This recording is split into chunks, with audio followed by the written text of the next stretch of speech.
Okay, good evening. This is the Planning and Zoning Commission for the Village of Vernon Hills. We need to start with a roll call, please. Commissioners Gorig, Here. Cotton, Here. Hesner, Here. Heidner, Here. Mulcrone, Here. Chairman Morris. Here. All right, this evening we have a public hearing, which is case 22-01.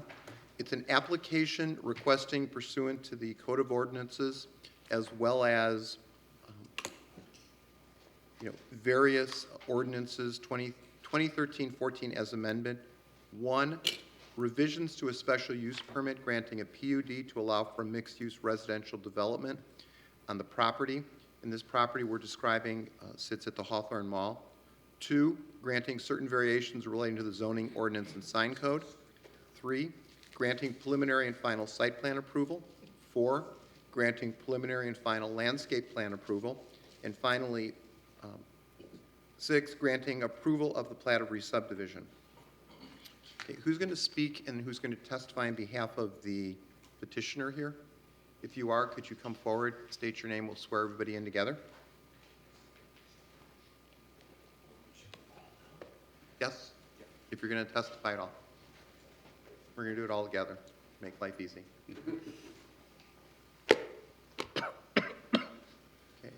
And everyone else is just moral support? Yeah. Okay, you want to identify yourselves for the record, please, starting from the left? Brendan Cloney. Vicki Lee. Sam Whitebread with Centennial. Andy Chakowski, SK9 Architecture. Nick Idle, 505 Design. Okay. We ask you to raise your right hand. And, Al? Al Frank, the attorney with Belgian Patil and stuff. Okay. And then, Andrew Hine and Kimley Horn. Okay. All right.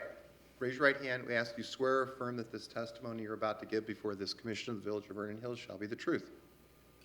Okay. The primary rule is you need to speak either from the stationary microphones, which are on the podium, or utilizing a handheld microphone, since this is being shown to the world, and we certainly don't want to miss anyone's statements or comments. So with that, who wants to begin? I'll start us off. Good evening, Commissioners. Thank you for your time this evening. My name is Sam Whitebread with Centennial Real Estate. We are the owner-operator and master developer of the Hawthorne Mall Shopping Center. Tonight, we look forward to sharing with you our visions for our new and improved Phase 2 of the Hawthorne redevelopment.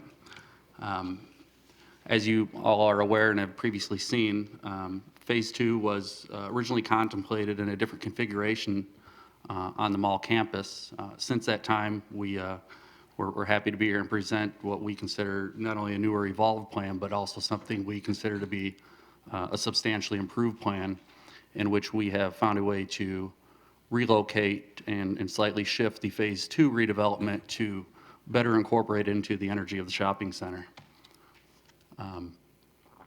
As you can see, and I'll try not to make anyone dizzy as I scroll back and forth, but we'll all recall in the southeast corners where Phase 2 was originally sited.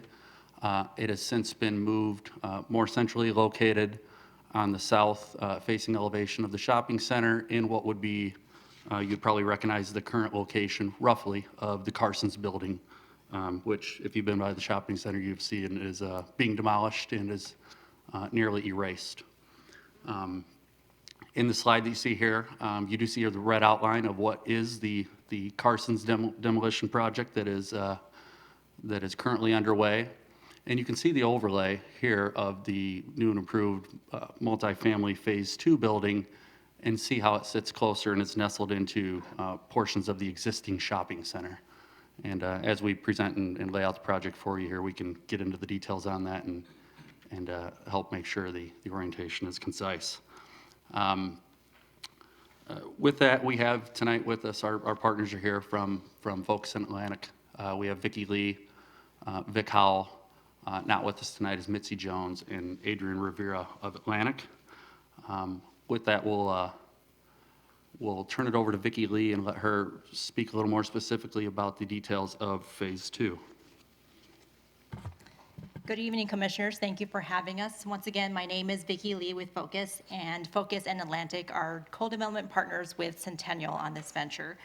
When Centennial first approached us with this new idea, we were extremely excited because previously, as you see on the plan, the old plan, the old plaza was much smaller. It was surrounded only on 3 sides, and there was not a lot of retail facing the plaza. With this new plan, it was very exciting to us because it opened up the plaza. It was more gracious. It flipped all of the retail that's on that side of the mall outward facing. In other words, it's encouraging activity, encouraging people from the neighborhood to be here and to bring life to this plaza. And so naturally, when we saw this, we thought no longer makes sense to have phase 2 to be directly south of phase 1, because if you did so, that plaza, all of a sudden, if you can imagine, when people sitting there, they're sitting facing south, facing a sea of parking, facing the town line, and it's not as attractive and doesn't enclose this outdoor room as much as if you had moved the phase 2 to this location here. What I don't think it shows on my screen, but maybe it shows on yours, the first floor of this building will have retail, 2-story retail to complete that space.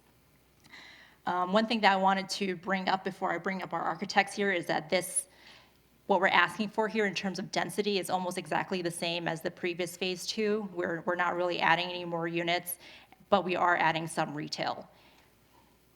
So without further ado, I'd like to introduce our consultant team, Kimberly Horn, who has been working with us in phase 1.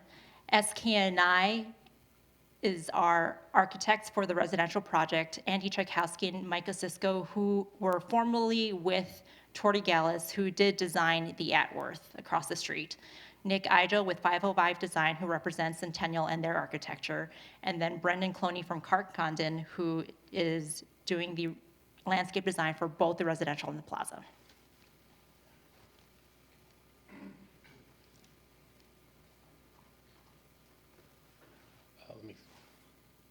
I guess I'll talk into this. Hello, everyone. My name is Andy Tchaikovsky with SK&I Architecture. I'll just dive right in. We have the plans on the screen, and Micah Sisko here. We have the material boards for the project as well. I kind of want to describe this building. I think we've mentioned it before in previous meetings, but we've designed this. We call these kinds of buildings kind of ambiguous buildings, basically meaning the building takes the shape and it forms the spaces around it. So this particular building is essentially doing 3 things for us. You can see on the plan north, as Vicki said, we have the retail in red.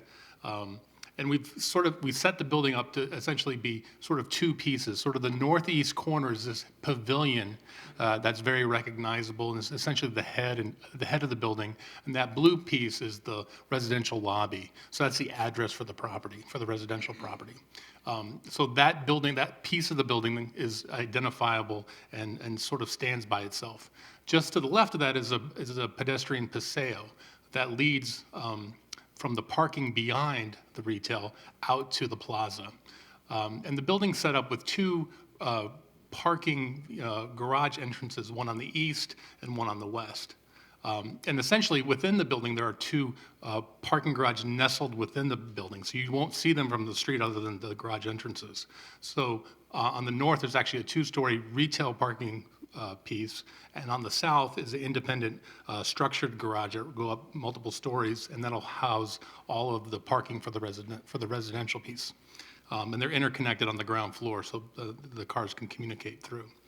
And then as the building, going back to the red portion, the retail, you see how the retail basically fronts the northern plaza, then it runs to the west and wraps and turns around directly across from the mall entrance on the the northwest side. And Nick will describe the mall in more detail. As you go south along the western face of the building, we have all the building utilities, garage, service, loading, trash, etc. They're all tucked away sort of discreetly on the west side, facing the parking lot and the drive. And then on the south, going back to the idea of this ambiguous building, you have the fingers, these residential fingers that extend out and basically creating a street similar to some of the what happens on the Atworth across the street at Melody Farm, how you have multiple stories of residential come down, creating a street with trees, sidewalk, tree pits. We're going to be adding a lot of landscape, a lot of greenery on this, essentially a large surface parking lot. So this is going to be a tremendous transformation on the south side of the project.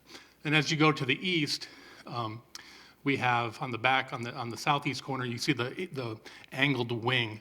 And that's essentially is that wing receives the new street. We spent a lot of time with Kinley Horn aligning that road to the east, which ties into the sort of the southeast mall entrance. And that will bring shoppers, residents, everyone up into the plaza and to discover this wonderful place that's being created.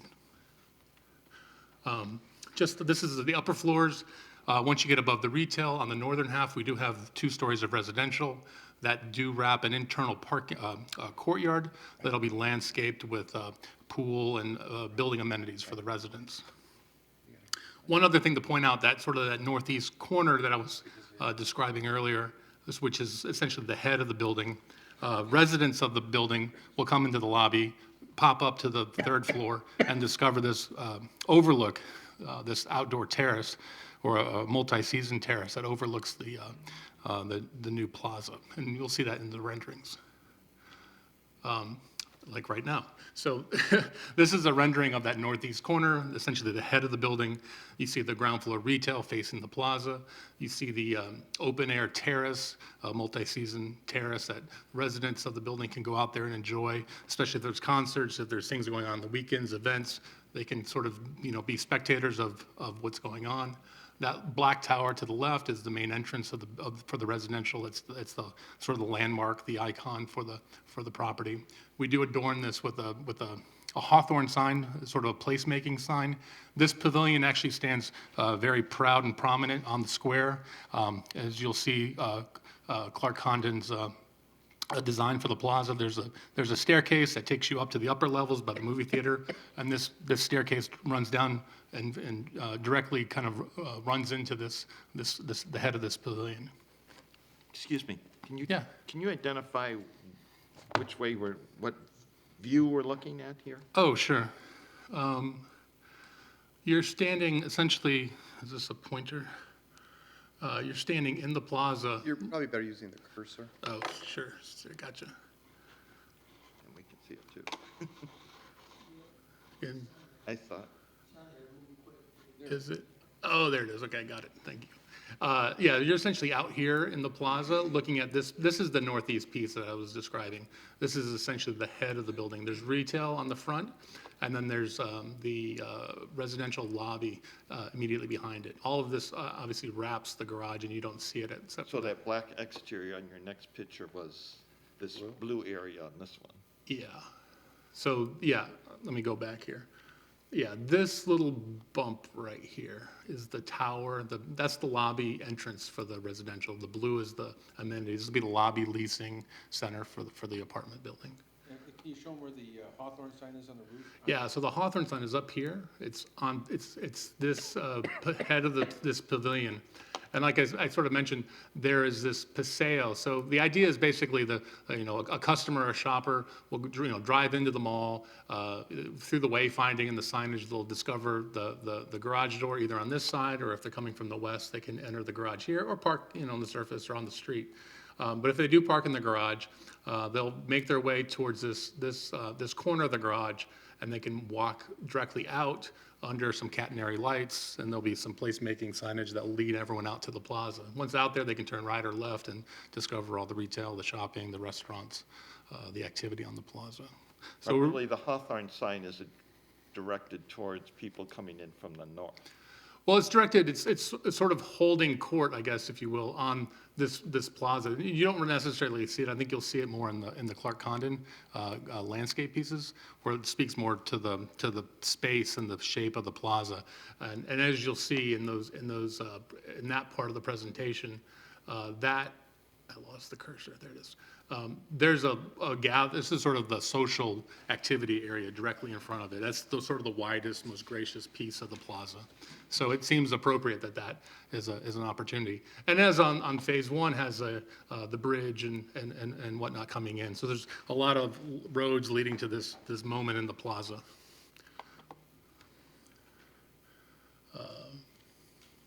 Yeah. So this is the head of the pavilion that hosts this area to the right here. You see a little peekaboo on the right here of the Paseo with, they'll have retail on both sides, so as people come out, there'll be activity, there's room for cafe seating, overhead lights, et cetera. The way we envision this is sort of like a mercantile building. It has a dark iron spot. I can start showing the materials here. Mike can hold it up. This is a very, beautiful black iron spot brick, and then we imagine the rest of the building being like sort of an aluminum clad, sort of a bent metal plate mercantile building. So it has sort of a loft, sort of a pseudo-industrial look. As we go to the right, here's the material. So you see that ebonite smooth. It's a very wonderful, rich. It almost has a metallic feel to it when the sunlight hits it, with the dark mortar and the white aluminum. As you move past that pedestrian paseo, the building turns into sort of a long bar with these red brick pavilions. And we've sort of, it is sort of a long facade, but we've broken it up and at least, vertically through these red pavilions.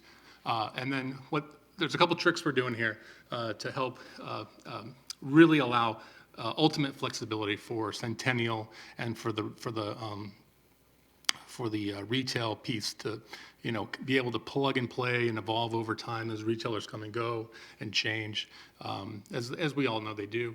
I'm sure that we've kind of created this free zone on the bottom so the retailers can really put their own identity, their own brand, their own logos, all the things that are described through the design guidelines and the retail design guidelines to really activate and capture that streetscape, that pedestrian experience.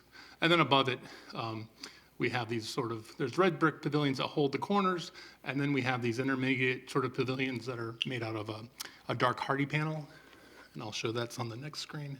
So you see here, we've got this really wonderful, it's called a Napa Valley smooth. It's a really wonderful, rich brick. And then there's the dark, there's some dark metal panel pieces. This little view right here on the screen is that gap between the white pavilion and the red pavilion. And we're proposing that's where the pedestrians would come out. There's a large wall there that could take a large piece of public art on the back of it, catenary lights, and then the building exposes the corridor there, and you'll see residents walking back and forth throughout the day and night, going up and down the hallway. And that's sort of like a bridge and a little peekaboo into the building, where residents can also see out into the plaza. This is a view of the corner of the building directly across from the new mall entrance, which Nick will show in a few moments. But this, again, you can see the red brick pavilions with sort of this large, it's almost like a bridge, if you will, of dark masonry. We reintroduce that dark masonry that spans over the retail storefronts. And it's essentially a 4-story building, but with the retail being 2 stories of the mass, and then 2 stories of residential above that.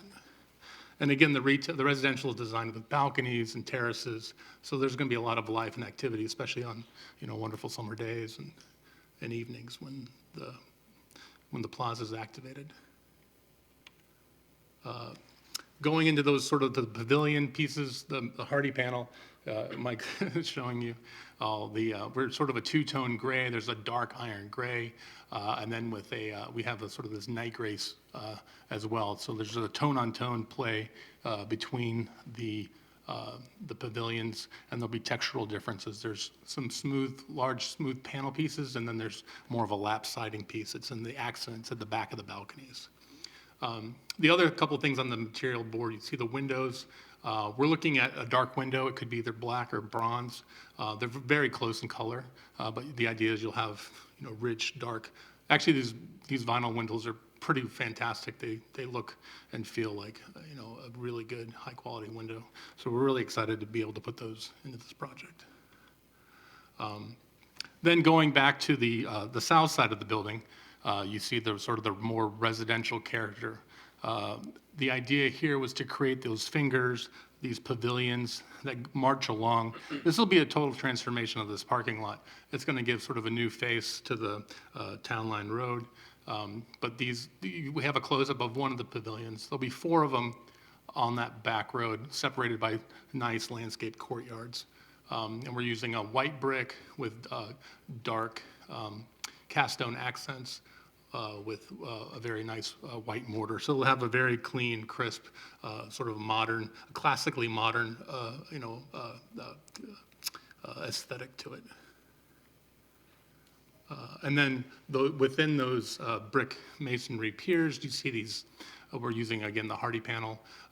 This time we're going away from the grays, but we'll have some gray. We'll have the dark gray, but we also have this, the rich espresso, which is actually on it's the same color that's on the dark pavilions at the Atworth across the street. It's a really wonderful, rich chocolate brown color, which will look really nice with the dark grays and the whites. So one of the comments, we met with you all a couple weeks ago and kind of walked through the back.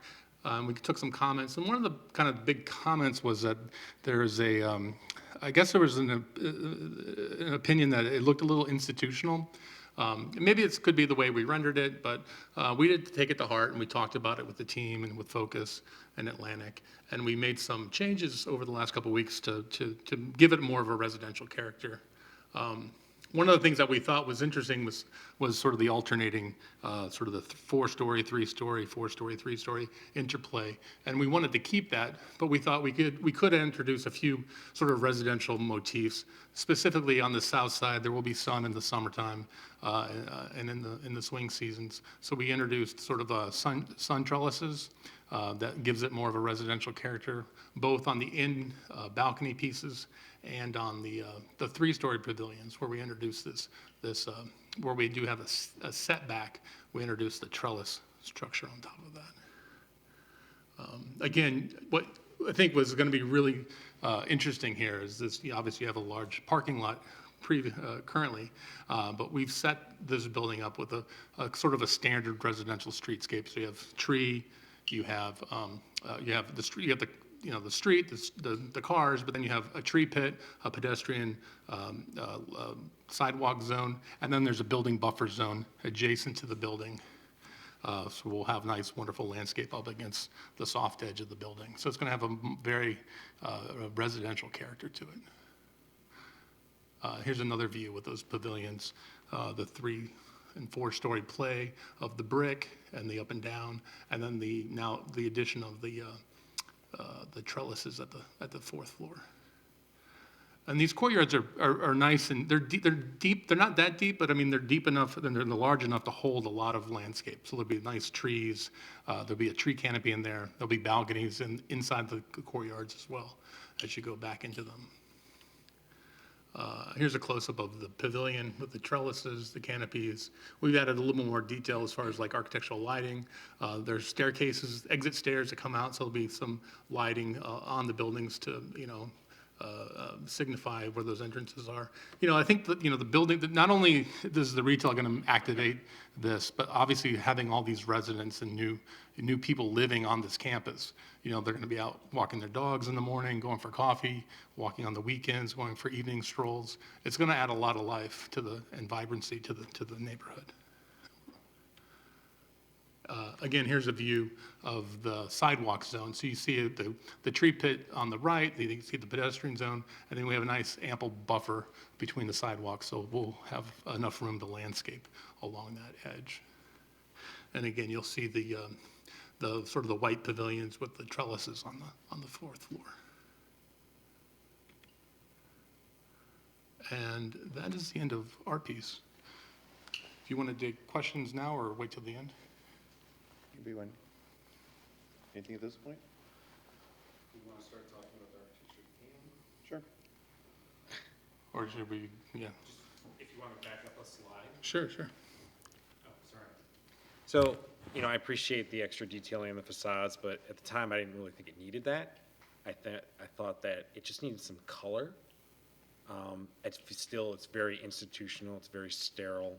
Something like this, to me, would work in Evanston or in River North, but we're a very suburban location still, and this is supposed to be residential.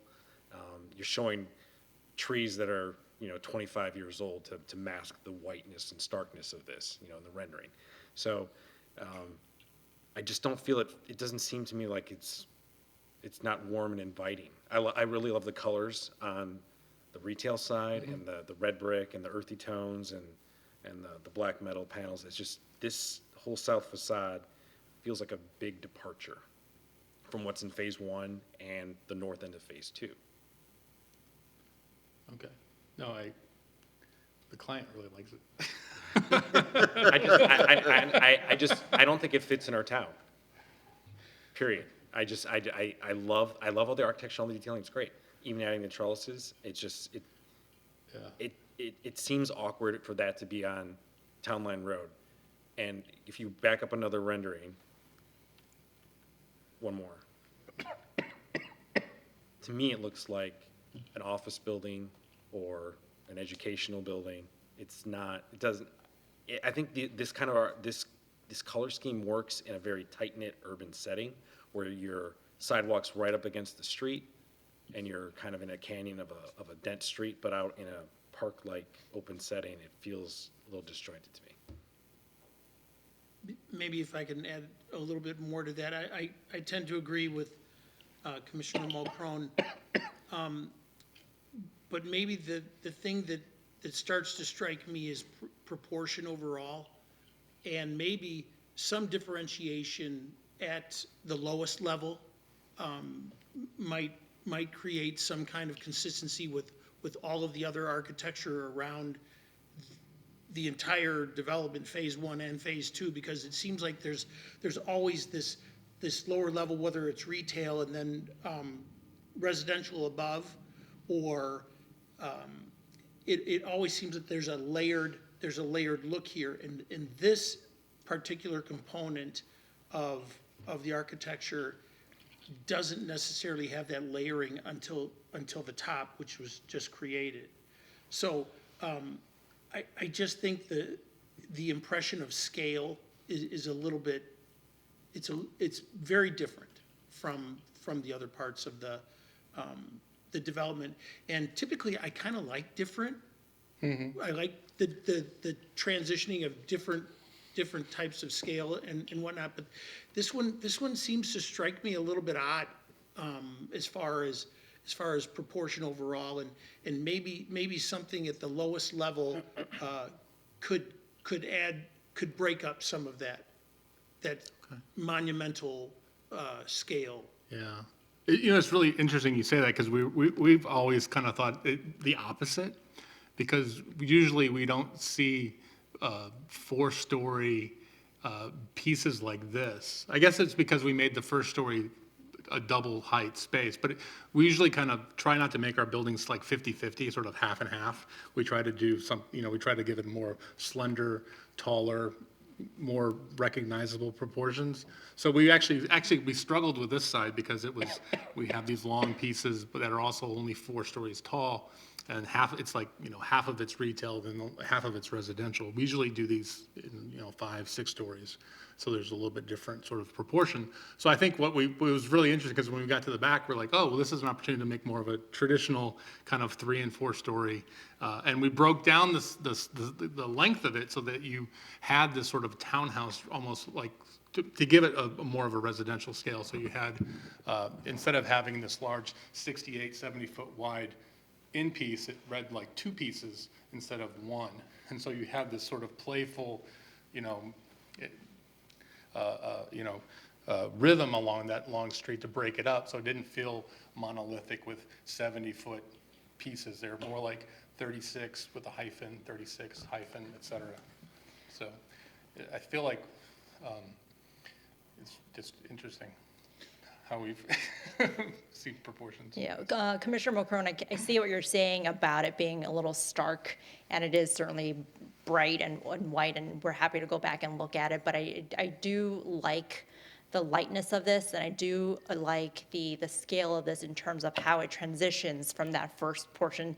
I think Andy didn't mention before, but this building was designed to be three different types of architecture that does work together because you are interfacing with three different aspects of the neighborhood. The first being the retail that faces the plaza, which is more active and has a lot of pedestrian activity. The second being the residential entrance, which is sort of a transition period or transition area into this more toned down residential feel because you are facing Milwaukee, which I get is high traffic and high vehicular movement. But even as we considered the previously phase 2, now maybe phase 3 plan where across the street is only residential, and we're trying to create that more residential townhome scale where it's not necessarily marching down the street, it is broken up by the courtyards, but at the same time, it is intended to feel different from the retail side, and it's intended to feel less active. But at the same time, I do agree we should probably take a look at the white brick and maybe there's a different off-white that's not so stark. Well, I think the white, I think the coloring of it isn't really that far off. Okay, so you're being very consistent with the brick and the mortar color being the same or close to the same. And that is beautiful in almost every other area. This one, it's still beautiful, but it makes it seem, it's very powerful. This elevation seems really powerful for a suburban context. And this seems right for a little bit more urban context. And I think that's kind of where we're going here. Yeah. With this. And maybe just adding a little bit more scale Softness. to it. At least I'm saying possibly at the bottom, maybe at the middle, whatever you wanted to refer to it as. But when you're dealing with the same color mortar as the brick, it makes the finished architecture. It's a very powerful way to use that material. Yeah. Because it makes it bigger than it is. It doesn't scale down due to the mortar. Yeah. Color. Do you have this photo in there, or this rendering? Is it a couple more slides ahead? Yeah, do we have, Yeah, I think it's, oh, no, you don't. This one, which is A26, yeah, it looks like there's more depth by the windows, and I don't know, it doesn't look as white, which doesn't, that may just be the, Right. but there's the windows look recessed. It looks like there's a variation of depth. It's very sleek. It has a sleek That's it. appearance. Maybe it's just my imagination, but you guys are the architects. Yeah, I'm not an architect, so I can't speak as eloquently as my two right and left colleagues. But what it seems to me is that, as a non-architect, the north side of the building where the retail is gives the impression of a streetscape where you're looking at separate buildings. Right. Here, if I had to characterize this looks like an urban university building to me. And I guess I'm curious, even though you don't want to have maybe the same vibrancy, which is I think the word you used, on the south side, why get away from the impression of separateness of buildings to give that different impression?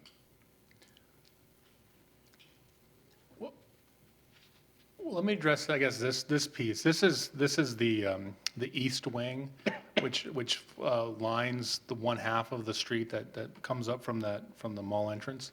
And we are designing this in such where these are like, we do have two-story units along here. These like- are townhomes with front entrances. These are townhomes with front entrances. So these will actually have stoops along here. And so it's a two-story building with apartments on top of it. It's still an apartment, but it has a corridor access, but it also has a front door.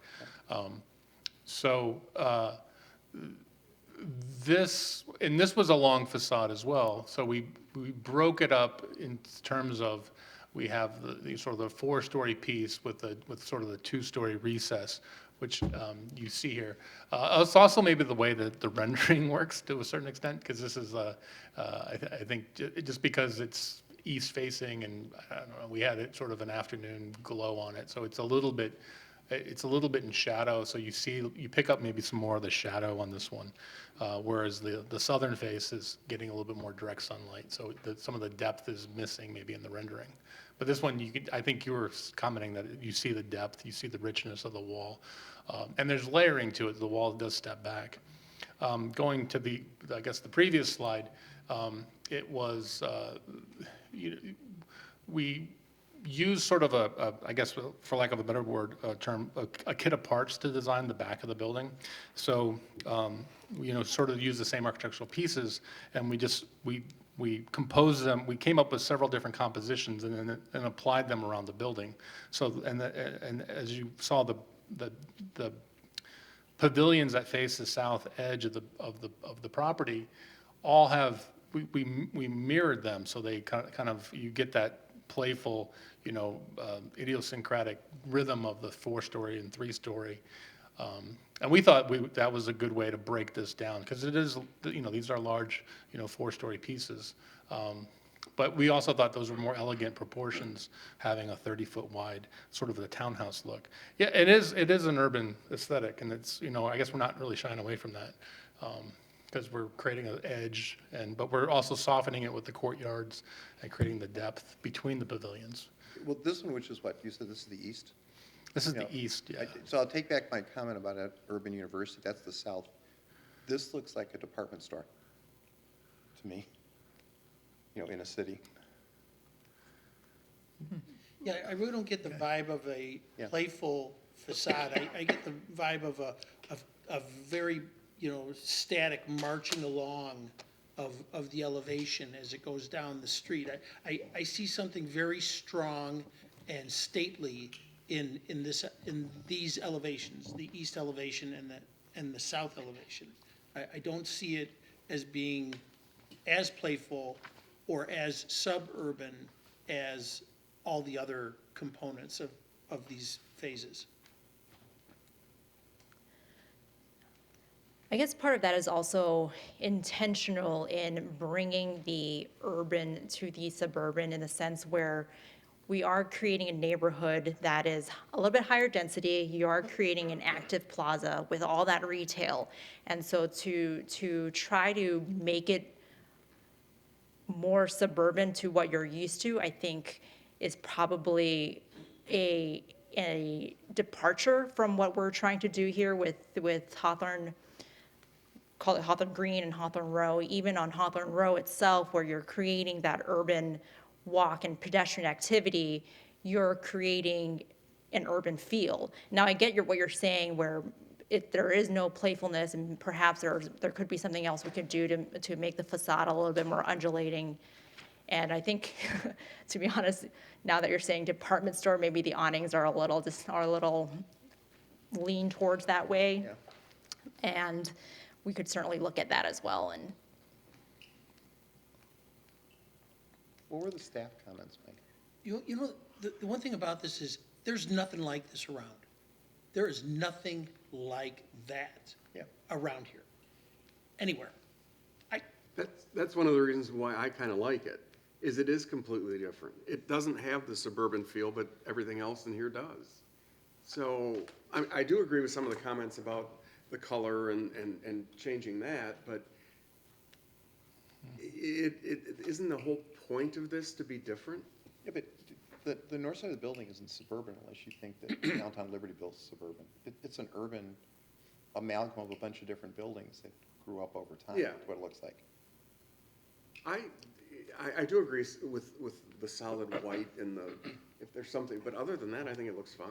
Yeah. That's just my opinion. Yeah, I like the architectural detailing, the masses and the changes in the undulation. It's just very stark. Yeah, it is, but And we're not Sure. Evanston, we don't have a downtown, we're not on a city street. Right. This is facing a ring road and some outlet restaurants and then town line.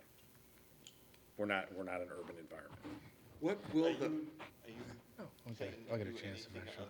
This is, what we're looking at now is the east. The east. I'm saying the entire residential portion, because this just marches around the whole south end. well, I think one of the renderings that what they don't do is show the courtyards themselves, because this only quote-unquote marches across from the previously Phase 2. So you would assume that there would be something across this street to line the street and create that pedestrian experience on the, whoa, whoops, whoa. That could- That's on the southern facing portion. If you look at even the plan itself, you'll notice that there are fingers and there are deep courtyards with those, the flora and the fauna that break up the facade, and it's only in the outer legs that are that white. In the courtyards themselves, they are that gray so that you're not seeing white across the whole thing, and at different angles, you'll see the gray and you'll see the depth. We haven't gotten to the landscaping yet, but how tall are those trees gonna be when they're planted? 12 to 14 feet tall for most of the shade trees. But in the renderings, they're like 40 feet. Oh, yeah. Yeah. The renderings are as tall as the building. That's okay. Right. We have to project a wonderful future for you. No, So and it will look nice when the trees are that, I mean, you know. you have these wonderful landscape courtyards, which is very suburban, and then you're juxtaposing it with something extremely hard edge. Yeah, from staff's perspective, we spent months working on the, not only the site plan, but the architectural plans as well. Staff's position, well, first of all, we respect the opinions of the commissioners, number one. But staff's position is that there's a lot of architectural relief that's built into the design, and we're happy with that. We did also struggle with the color, the light color. And we understand your comment, and maybe that's what we need to focus on is further articulation through color of the facades, picking up on what Commissioner Hesner was saying. Maybe that's something that can be explored. But we do think the architectural relief is there. We like the modifications that resulted from the 2-on-2 meetings as well. I think more than anything, from staff's perspective, we should focus on color to further articulate the structure and maybe reduce the white mass, the white color that's creating maybe too much massing in certain areas of the structure. I think we got to just focus on color. Yeah. And I would look for direction from all the commission members, and in particular the two commission members that have a strong background in architecture, being architects as well, and helping us understand where, I think we heard from Commissioner Hesner regarding the base of the building, or even at the midpoint of the building, and I'd be further interested to hear from Commissioner Mulchrome regarding that. I agree with Commissioner Hesner about establishing an intermittent base to kind of play off of that and kind of ground the building a little bit more, because right now it just feels like it's being stapled to the earth with these bright white pillars. It's cool. I mean, Yeah. I can't, I basically like it. I just think it's really, really, really powerful for this particular spot. Yeah, no, I mean, I think we're fairly open-minded and flexible in terms of, I think it's getting just, I guess, Focus and their development team comfortable. I think there was a lot of support for this look, because it was, it is powerful. Yeah. And I think, if it was a light beige, or if it was like maybe a gray, or a sort of a dappled white, I think there are different ways to consider it. And it would look, especially if it had a little range to it, maybe it would soften it, Yeah, I mean, and humanize it. yeah, I'm sure there's something, I don't think really the architecture has to change much at all. I think Mike's right. Could be color, could be mortar color, could be something, that Yeah. differentiates a component of it. I mean, if you had a really dark mortar with maybe the lower component, it would give it a heaviness, Yeah. Yeah, we actually, maybe it was a little subtle, but the building is grounded. It has a dark base. We're using the same dark iron spot brick on the base of the building in the back. So if you go to Belgium, a lot of the white buildings will have this dark, nice base, and it's a very elegant way to finish a building and land a building. It is, again, that type of application looks very commercial to me. as far as the scale of that base feels commercial to me. If that base was taller, it might feel more residential. Yeah. Does that make sense? Because I noticed the base in this view too, which I kind of liked, and I think you're right, if it could be deeper, taller. And, you know, working for a paint company, I'm well aware there's many shades of white.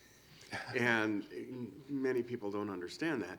But, yeah, when I look at this, I see a softer white, but you had said it's shown in shadow, which makes perfect sense. But when the south-facing facade is in direct sunlight, will we need sunglasses to look at it? Is it gonna be like really white? It'll be behind the trees. No, you see what I mean? Oh, yeah, it'll be bright white, yeah. Yeah, and I don't know, I'm not an architect, but that might be a way to go. And I don't know if we're gonna, you know, I realize this is important, but I don't know if we're gonna get anything resolved tonight other than. Oh, we're not. We're offering Yeah. suggestion. We're just discussing. How are Yeah, these no. Which buildings is an lit at unusual night? thing for a commission to do, to just discuss with you. No, absolutely. And we heard you, and we certainly agree with a lot of your comments and are happy to look at it and work with staff to make sure that we address all the comments. So how are these buildings lit at night? Well, I think there's like sort of the two sides of it, right? The two sides of the coin. At the retail during Yeah. business Really, hours. I'm talking about this side. This side, I mean, you'll have the street lights, and then you'll have, Sconces on all of the exits as well as patios.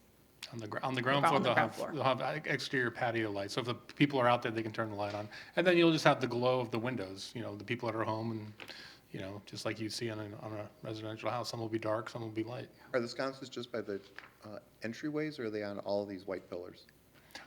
They'll just be at the entryways, the sort of the public sconces, we'll need exit lighting and sort of public lighting Yeah. to, you know, to denote the exits. And then where we do have, specifically these would have, like if this is the entry to a townhouse, they have a porch light. So it'll be subtle, you know, it'll be more of a residential. That's an actual residential entry? On this view, yes. On this view, there are a handful of two-story townhomes just on this portion of the building. I can go back to the plan and maybe illustrate just exactly where they are for you. Yeah. Yeah, so these are actually the upper floors, though. Right. Yeah, there's about, I think, 7 of them here. We're proposing a handful of two-story townhome units. They're a little bit larger. Those are fantastic. Yeah, They're in a great spot. They're in a great spot. Yeah, and that rendering also doesn't do it justice because in the landscape plan, what this does is provide those front porches, the patio, the stoop that really make it look like a townhome and feel like a townhome, even though on the second floor, they are able to access the corridor to get to their parking spot. And when Brendan walks you through the courtyard, you'll see, these are more passive courtyards, these two smaller ones, where the larger one is going to be more activated. And you can see the staircases here on the sort of, there's 4 fingers, if you will. So the western two have direct access sort of in the middle of the finger out to the sidewalk, whereas on the larger courtyard, these 2 exits are pivoted and they enter onto the courtyard. And we'll be programming that courtyard. What does everybody think of the awnings on that east side? Well, I agree with what you said. Don't focus on that. Yeah. Yeah, okay. I would- Well, I could be alone. You are not alone. Okay. I had Okay. two more architecture comments. So on the black or bronze, I prefer the black windows to the bronze. I think the bronze is a little too different with the grays you're proposing. It looks a little The Etworth has black, Dysfunctional. right? yeah. And I think the black ties into the retail. It looks great. Yeah. Yeah. You're saying you like this one? Yeah, I love That's just my personal preference. I agree. Yeah, we showed you both just because some manufacturers offer bronze and some manufacturers offer black, or both. They offer both, but some only offer bronze. So just to leave the flexibility. And then I had a question about the phase 1 elevation, where now that we don't have, so actually that slide's perfect. So where the phase 1, the southernmost tip there, where that was a entrance way for I forgot what that part of the building was. This was a loading, I believe. Yeah, so now the loading is prominent on that facade, it's exposed. I was just wondering what the architecture is of that facade, now that it's gonna be exposed. On the Phase 1 side, Yeah, it is as we designed and permitted. I believe, Vic, that there's artwork on that facade, is that? Okay, you have to speak in a microphone. You Can can you, turn one of those on. And Vicky, there's can a you switch. find the site plan that shows the original Phase 2? Could you find that drawing, the original site? That'll Original help. phase one. Yeah, it was like page 1 or 2. Oh, there it was. So you see Commissioner Mulcron, it's basically no change. And it was, the Phase 2 was never connected at that point. It only was a small connection. You could see it right in the middle there. yeah, but I'm wondering what that facade is. That facade of that gray portion that's on the plan right there? Yes. Yeah, that's the loading dock, so it's not quite a two-story structure, but that's just a loading, so it's effectively just the large loading door. And we're gonna have that painted as well. We're gonna have a muralist put a painting on that. And then obviously the retail extends right next to it, so that retail expression continues. Does it carry like the same articulation of masonry around the corner? Or is it, what's the material? I know you're gonna paint it, but what's? It's a red masonry, and then the door itself is just a standard black overhead door, Okay. painted. And then what is just to the east of that loading dock component?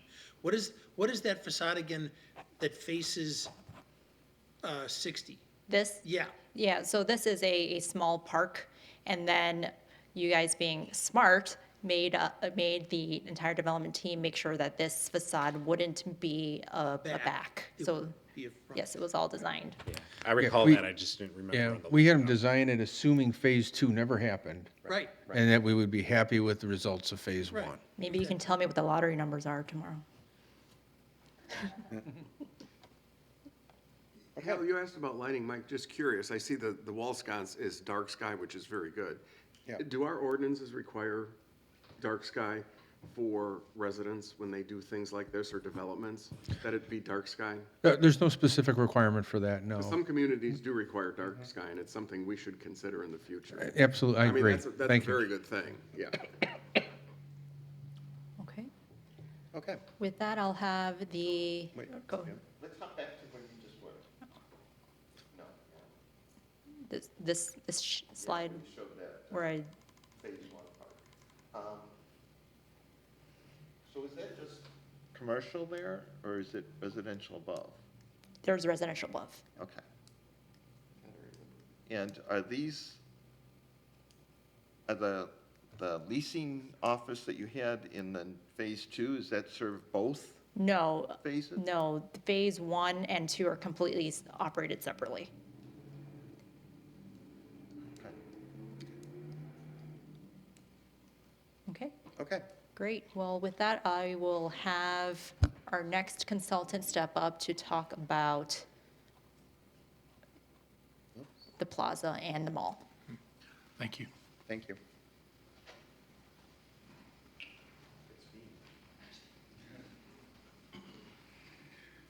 Hi, I'm Nick Eigel from 505 Design. And Centennial hired us to take an overall look at the mall when they decided that possibly there were some solutions that could reduce the retail. And that was kind of the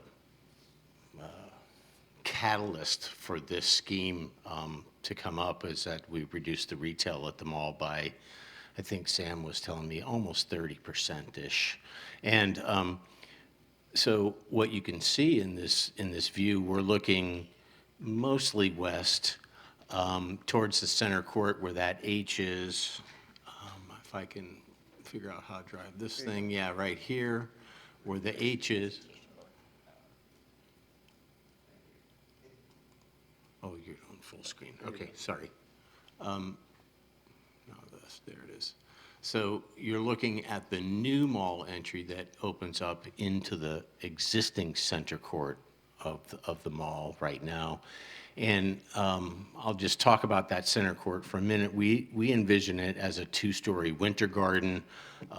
We know you have winter here in Chicago, and it's a great place to sit. We're doing seating opportunities on both levels along the glass and look out at this beautiful plaza. But one of the great things that happened is that, as Vicki alluded to before, we've created this space that's enclosed or wrapped by buildings on every side now. And we've taken probably, I don't really know the percentage of the mall, but a pretty big linear piece of the mall, and we've inside outed it. And so we've got a streetscape now where once we had a parking lot with a bunch of blank walls. And it's a really wonderful thing that's happened that's going to activate this plaza. Focus has had the open-mindedness to do retail on their project across the street. So we've got retail on both sides of this. We've got restaurants, we've got activity, we've got places for residents to go.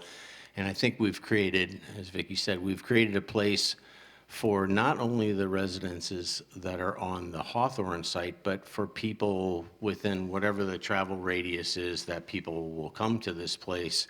We've created a central area where there can be performances, where there can be farmers markets, where there can be all kinds of fairs and live music and all kinds of entertainment and activities. And so I think we've really created this place that is very unique in the mall world.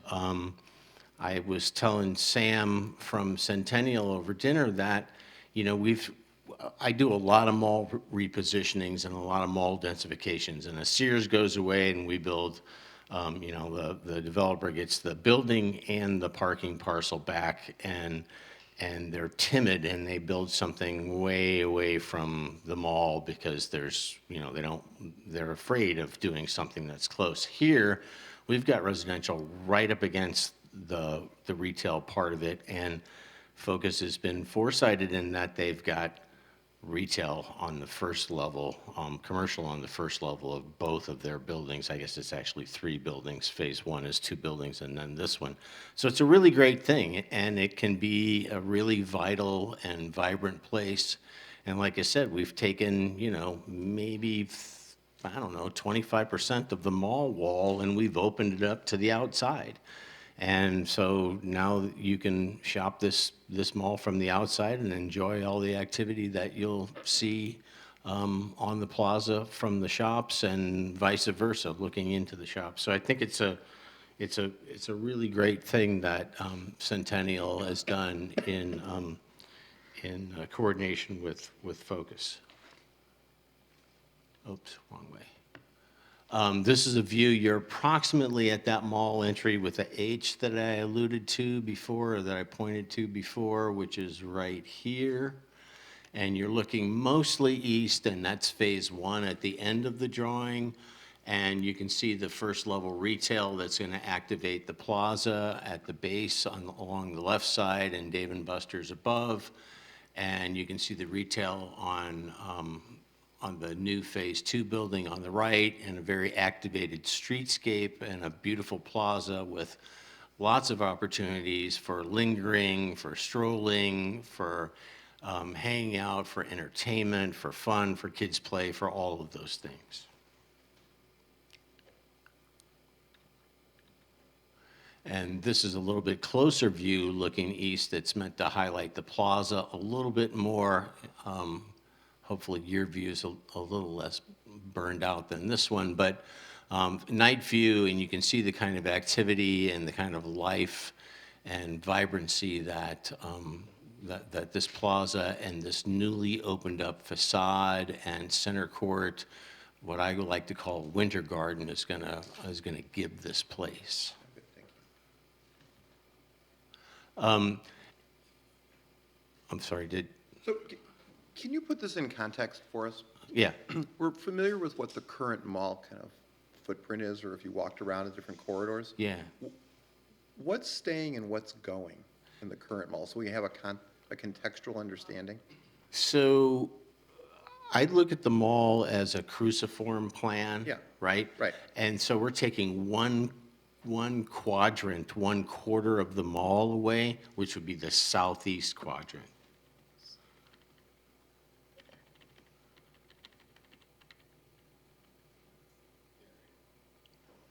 Right, so the mall right now is, right here and across.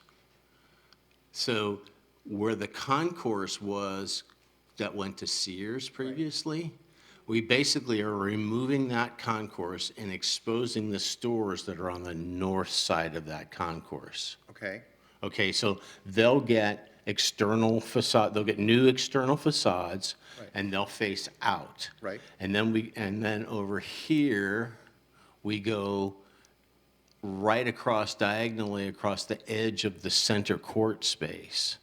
So we build a new glass wall on the southeast side of the center court that looks into the plaza.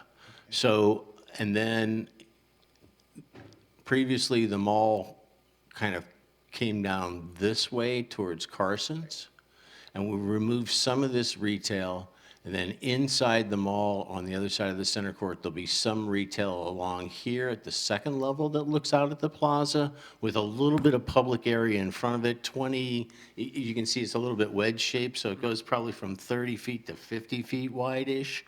And then on the first level, it's pretty much the same. It's back behind the glass, and there's some retail there. Not a lot that faces towards the plaza, but some. so in the materials we have, is that it also includes demolition of the food court? How are you getting, where's the food court on this? I guess I'm The confused. food court currently It's up here. starts, as you know, this is the concourse that goes to Sears, right?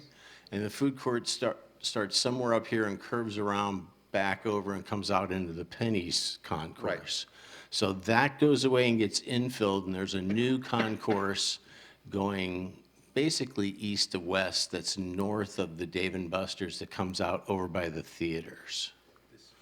At the second level. It's a new one. At the second level. At the first level, there's no concourse anymore. It's just retail looking out into the plaza. I don't know if No, that makes sense. does that explain it? And then if you continue west towards Macy's, that all just remains as is? Yes, for now remains as is, yes. So is Dave & Buster's open during this? You're talking about a surgical maneuver here that maybe Sam can talk about better than me, but yes, it is. Dave & Buster's, we demo around it, and it becomes an island for a little while until the new Dave & Buster's is built. It's kind of a daisy chain of things that have to happen in pretty close coordination with each other. But yes, that's what's going to happen. Dave & Buster's will be left as an island for a little while their space is built on the second level, on the north side of the Sears concourse. And then Dave & Buster's will be demoed because there's a little piece of Dave & Buster's existing, you can see it right in there where the Phase 2 residential overlaps. Okay, so when this is done, the interior portion of the mall will be what you said, 30% smaller, Yeah, and it'll have then 2 effective big box anchors, Macy's and Penny's, assuming Penny's correct. remains with us? Yes, Right, yes, and then the rest of the inline retail just stays whatever it is? yes, As you go to the west? yes, Okay, yes. all right.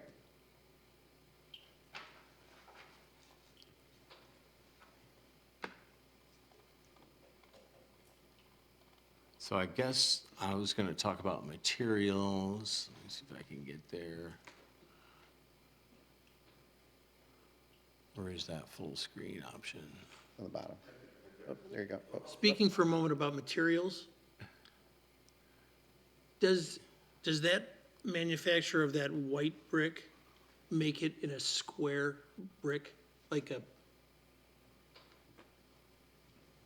do they make it in that? Square, no. But they do make different widths and vertical sizes, but they don't necessarily make, they don't make like a square. Because some manufacturers do, and those, and that, just that proportion, at the lowest level, I mean, you don't even change color. It's just something, the texture of that facade that changes subtly, that gives you that proportional change. Well, I mean, I think there's some detailing on the building that maybe we didn't really talk about, but there are a handful of, roll locks and then stacked bonds against the windows. So there's, you don't necessarily get, I think we'll get square pieces because it's an 8 by 8, 3 vertical bricks is 8 inches or 8 Right. inches long. So you can create those proportions with the brick. Yes, in the bonding. Something textural. Yeah, yes. And there's different ways to create that texture in the brick.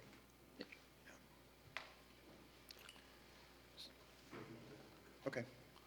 Right, so I hope, the way the facades or the elevations are broken up might be a little confusing, so stop me if you don't know where I am. But again, this is the mall entry that goes right into the center court, which is this sort of inverted U shape with the Hawthorne logo and a canopy, and this canopy stretches across to about there to provide some sheltered outdoor seating right along the glass here. This is a wood look material that's on this entry, and it's a nod to, there's a lot of wood motif inside the center court. There's a wood floor, there's some whimsical wood trees, there's some whimsical louvers and wood kind of tree motifs on the bulkhead, and so it's meant to be a nod towards what's going on inside. And then there's some louvers. It's largely a big glass wall that looks out into the plaza from here. There's some louvers, and then there's some metal panels, could be hardy plank, but they're shown as that sort of off-white color, more like a gray color here. There's some break metal roof edges there, which would be the darker gray color.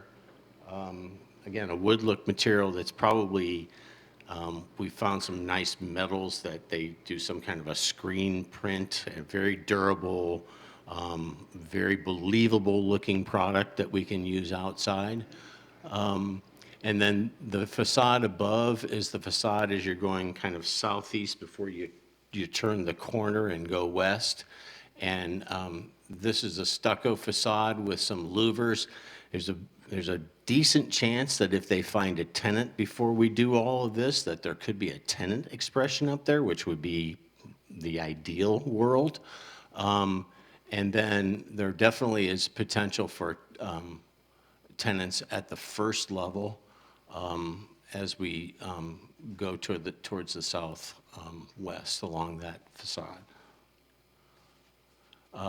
This is the Dave & Buster's, and there's a whole material board behind me here of Dave & Buster's material. They've got some perf metal, they've got some darker metals, they've got some graphics, and I'll point out that a lot of their graphics are back behind glass 3 or 4 feet, so they're not really on the facade. They're inside, but you can see them through glass. So those are the materials for their building, and I'm happy to bring that up so if you all would like to look at it a little bit more closely. And then there's some exposed, sorry, I have a hard time tracking where this pointer is. There's some exposed storefronts right before you get to Dave & Buster's, and hopefully those will be tenant expressions. And then, of course, all the tenants that are underneath Dave & Buster's, like Andy was talking about on the phase 1, will be, brought to you and approved individually, but we're hoping to get tenant expressions with no sort of bulkhead or anything. They'll just go right up to the underside of that walkway that's in front of Dave & Buster's. So it should be a really rich, un-mall-like feeling environment, and that these storefronts each have their own expression, as opposed to there's some line inside the mall and all the storefronts are built up to that and so on.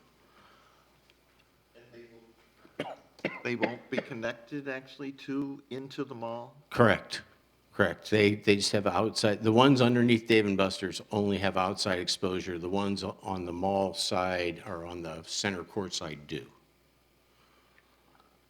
And Dave & Buster's east elevation with similar materials to what you see on the boards behind me. So the storefronts, Yes. it says in here that the tenants are required to keep the front 5 feet of the interior of the store lit at all times, 24/7. What about the corridors? Are those also going to be lit 24/7? You're talking about the mall interior corridors or? No, I'm talking about the storefronts of the stores and how it relates to the exposed corridors in front of tenant spaces that are inside. So there's the exterior of the building. Yeah. There's a place where people can walk, and then the stores that are behind it. So Correct. you're looking through the outside of the building to the stores. Right. Okay. Right. That walkway compared to the storefront that's below, Right. that has to keep the front 5 feet of their store lit 24/7, what is that corridor going to be like 24/7? I guess maybe that's a question for Sam, but I'm trying to figure out where are you finding the 5 feet have to remain lit 24 hours? It's on this page 12 of the tenant storefront criteria. Ah.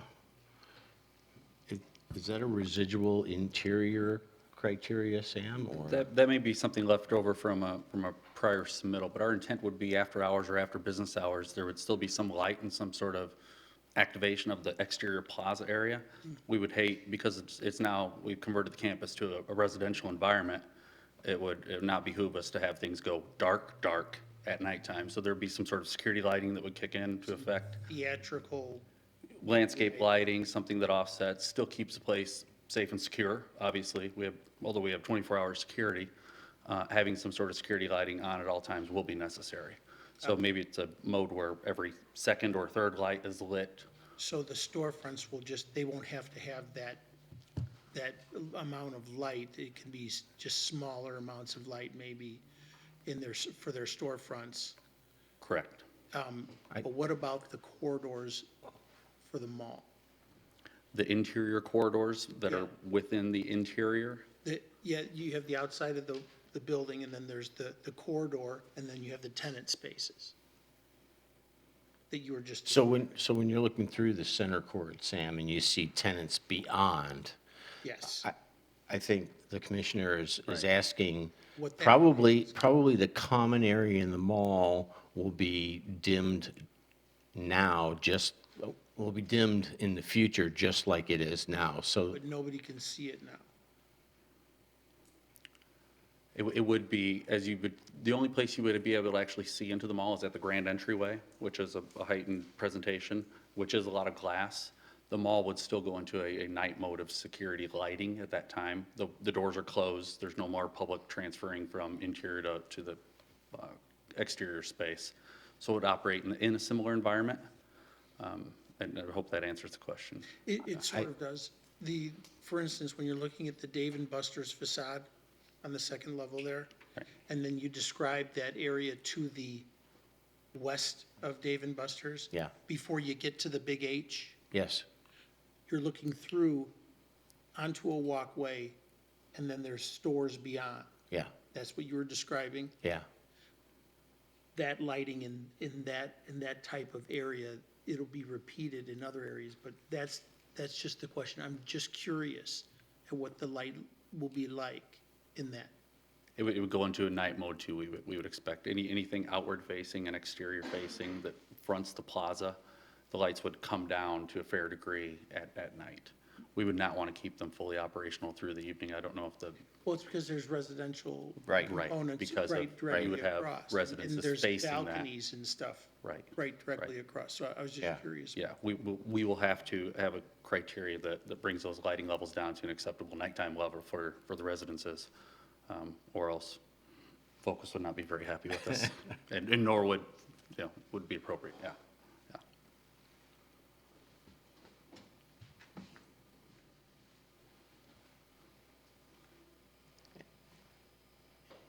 Anything else? Do you have anything? No. Do you want to cede your time to someone else? I'm going to give my time to Clark Condon to talk about the plaza. Okay. Good evening, everybody. As I mentioned before, my name is Brendan Cloney. I work for Clark Condon Associates. We're a landscape architecture firm based out of Houston, Texas. I'm going to go in, jump in here and talk about our plaza space. So one of the first points I want to bring up, which I think is pretty important, going back to some of the first thoughts that came at the beginning of this meeting, were that the repositioning or the new location of Phase 2 became even more important in this scenario because the previous iteration of the mall plaza space was somewhere a hair under 1.5 acres, where now we're dealing with about 3.1 to 3.2 acres of newly accessible public open space. So I think that's a very important criteria to cover before we go into any further detail. Nick stole a lot of my thunder about how excited we are and how great of an opportunity we think this is for the community at large. So I'm not going to beat a dead horse with that one. I'm going to go ahead and start at the northeast corner at the existing AMC drop-off area. So if you've been to the site or driven past the site recently, you'll see what looks like a tidal wave of steel. That is a sheet pile wall. That is basically our entry point to this site. We're dealing with about 20 feet of grade change from that point down to our where the lower level retail, ground level retail will be in the plaza. So how we're achieving that grade change is, you'll see we have a large kind of grand sloped lawn that's working its way all the way down into this grand lawn area. Adjacent to that is what we're calling our grand stair. So this is just a nice wide stairway, could be used in other instances as seating. It's not going to, if someone just sits down on the steps, it's not going to impede any pedestrians unless there's large group of folks all taking residence on the steps at one time. Before I get too far down to the lower level, right around this area is our, not ours, but Dave & Buster's main entry from the adjacent to the AMC theater. So we wanted to take that opportunity and create an upper level terrace area that has kind of little nodes of seating and landscape accents throughout. And that also gives us a great opportunity for, I lost the mouse again, sorry. That also gives us a great opportunity for this kind of what we're calling our Plaza Overlook. I know it's very fancy language. But again, we'll be about 18 to 20 feet above the ground level of the plaza. So you really get a vast expanse of the entire expression of the plaza area. So going back down, we have our kind of grand lawn space that is tied into our proposed pavilion. On a day-to-day basis, this is just an open-air covered pavilion, accessible for public use, for shade, for cover from the rain. If you just want to be outside and not be beaten down by the sun, it's a great area to be in. It's also proposed to be a potential stage area for concerts, for movie screenings, anything of that nature, with the idea of this grand, I'm going to say grand 1,000 times, so I apologize in advance, this grand flex lawn and our grand slope lawn to be used as seating, gathering space for any of these, whether it be concerts, different fairs, performances, movie screenings, things of that nature. On the east side here, we have one of our proposed playground areas.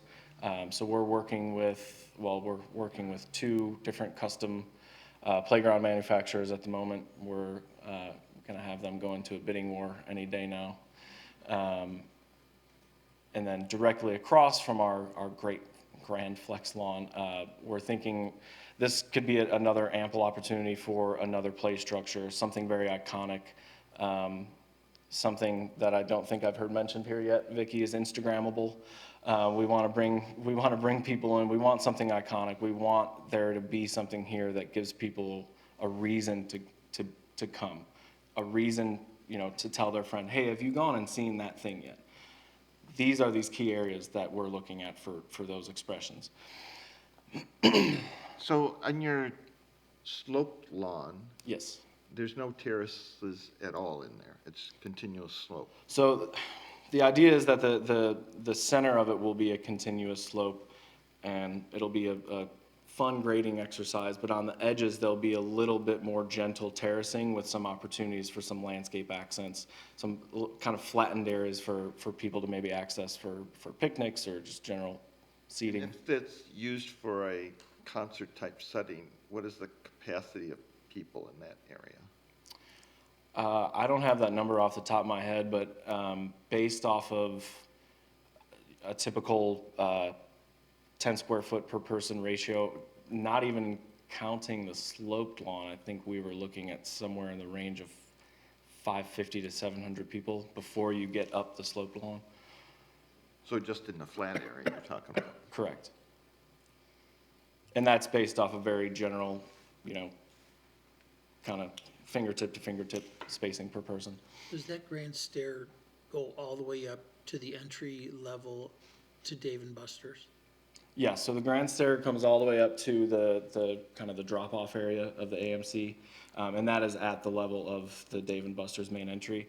And then at where the stairs actually terminated connects to our pedestrian promenade, which carries all the way south to where you would cross the street to get to the phase 2 of multifamily. What is that white line at the top that seems to be separating the concrete sidewalk from the grand stair? This here? There, not there, go up to where the entrance to Dave & Buster's is. Now go to the east. That line, that white line there. Right there. What is that? That's an entry statement that has yet to be developed. That's going to be a part of the signage package. Got it. Okay, good, thank you. It's something that our firm proposed and that we dumped off to the signage people. It's just not quite there. Okay, Correct. perfect. So that's overhead? Potentially. But the details of that have not been fleshed out yet. Okay. Okay,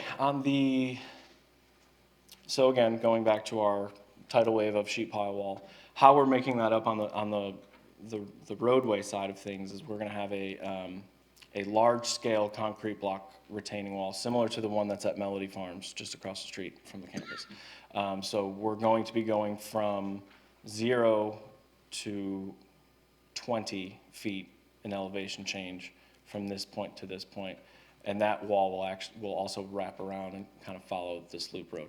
Now, in anticipation of avoiding everyone looking at a giant concrete wall, especially the residents of the Phase 1 building, we're proposing to mound up against those walls and really densely, heavily plant up against that to minimize the effects of a 20-foot concrete wall, staring you in the face on a daily basis. So moving through, as you'll see, we have some of these kind of activity nodes or programmable nodes moving through the space. This one in particular is meant to be more of a kind of a gaming node, so table games, things like bean bags, outdoor ping pong tables, things of that nature. We have 2 other nodes here that are meant to be more what we're calling our living room nodes. So, movable seating, some fire features, things of that nature. Places for people that are utilizing either the retail spaces or the restaurant spaces, if that were to spill out. Really just, smaller areas, more intimate areas for people to gather. I don't mean to sound outdated, but if I was with my wife and she went into the store, that would be the first, one of the stores on the ground floor, that would probably be one of the first places I took refuge. This is being taped, I think my wife's already sleeping, so just don't send it to her. Just leave your address at the door. So this is that main entry to the mall that Nick had spoken of. So that's that area where that large H would be. We have a strong connection from this. This mouse keeps disappearing. We have a strong connection going from this new main entry directly across the street. It's whited out here, but we have a pedestrian tabletop crosswalk going to directly across to the retail facade of Phase 2. We have some, the potential for programmable kind of cafe spaces along this retail frontage, still yet to be developed depending on the leasing, whoever ends up leasing these spaces on the ground level retail. So this area, as of right now, is still very flexible, but with the idea that there is the opportunity to do some cafe seating with, with barriers and everything separating that from this retail street. And then moving to the southwest, same thing, strong pedestrian connectivity all the way along the retail frontage, smaller nodes, more intimate nodes for, residents, mall patrons, everyone alike to be able to use. And then, as you'll notice, we have a kind of a strong landscape ribbon that moves throughout the majority of the site. So this is, for us, it's a nice, healthy landscape buffer. It gives a lot of accent to the site. We also have some kind of smaller boardwalk opportunities that go over this ribbon, give a little bit more reveal, a little bit more, just a little bit more accent to the site. Breaking it up, going back to the initial ideas that we had about this site, which we're taking a few big box retail stores that, have been around since the 70s, I suppose. I wasn't here yet. And a parking lot. And really, how can we push this idea of a sustainable, a more sustainable site, maximizing the opportunity to take what was an island of parking and building and truly turn it into an accessible green space, not only for the mall patrons and the immediately adjacent residents, but also for the Vernon Hills community at large. Were there any other areas on the main plan? You may have stated this, but I was thinking of something else at the time. 18 is an ecological ribbon. What is that?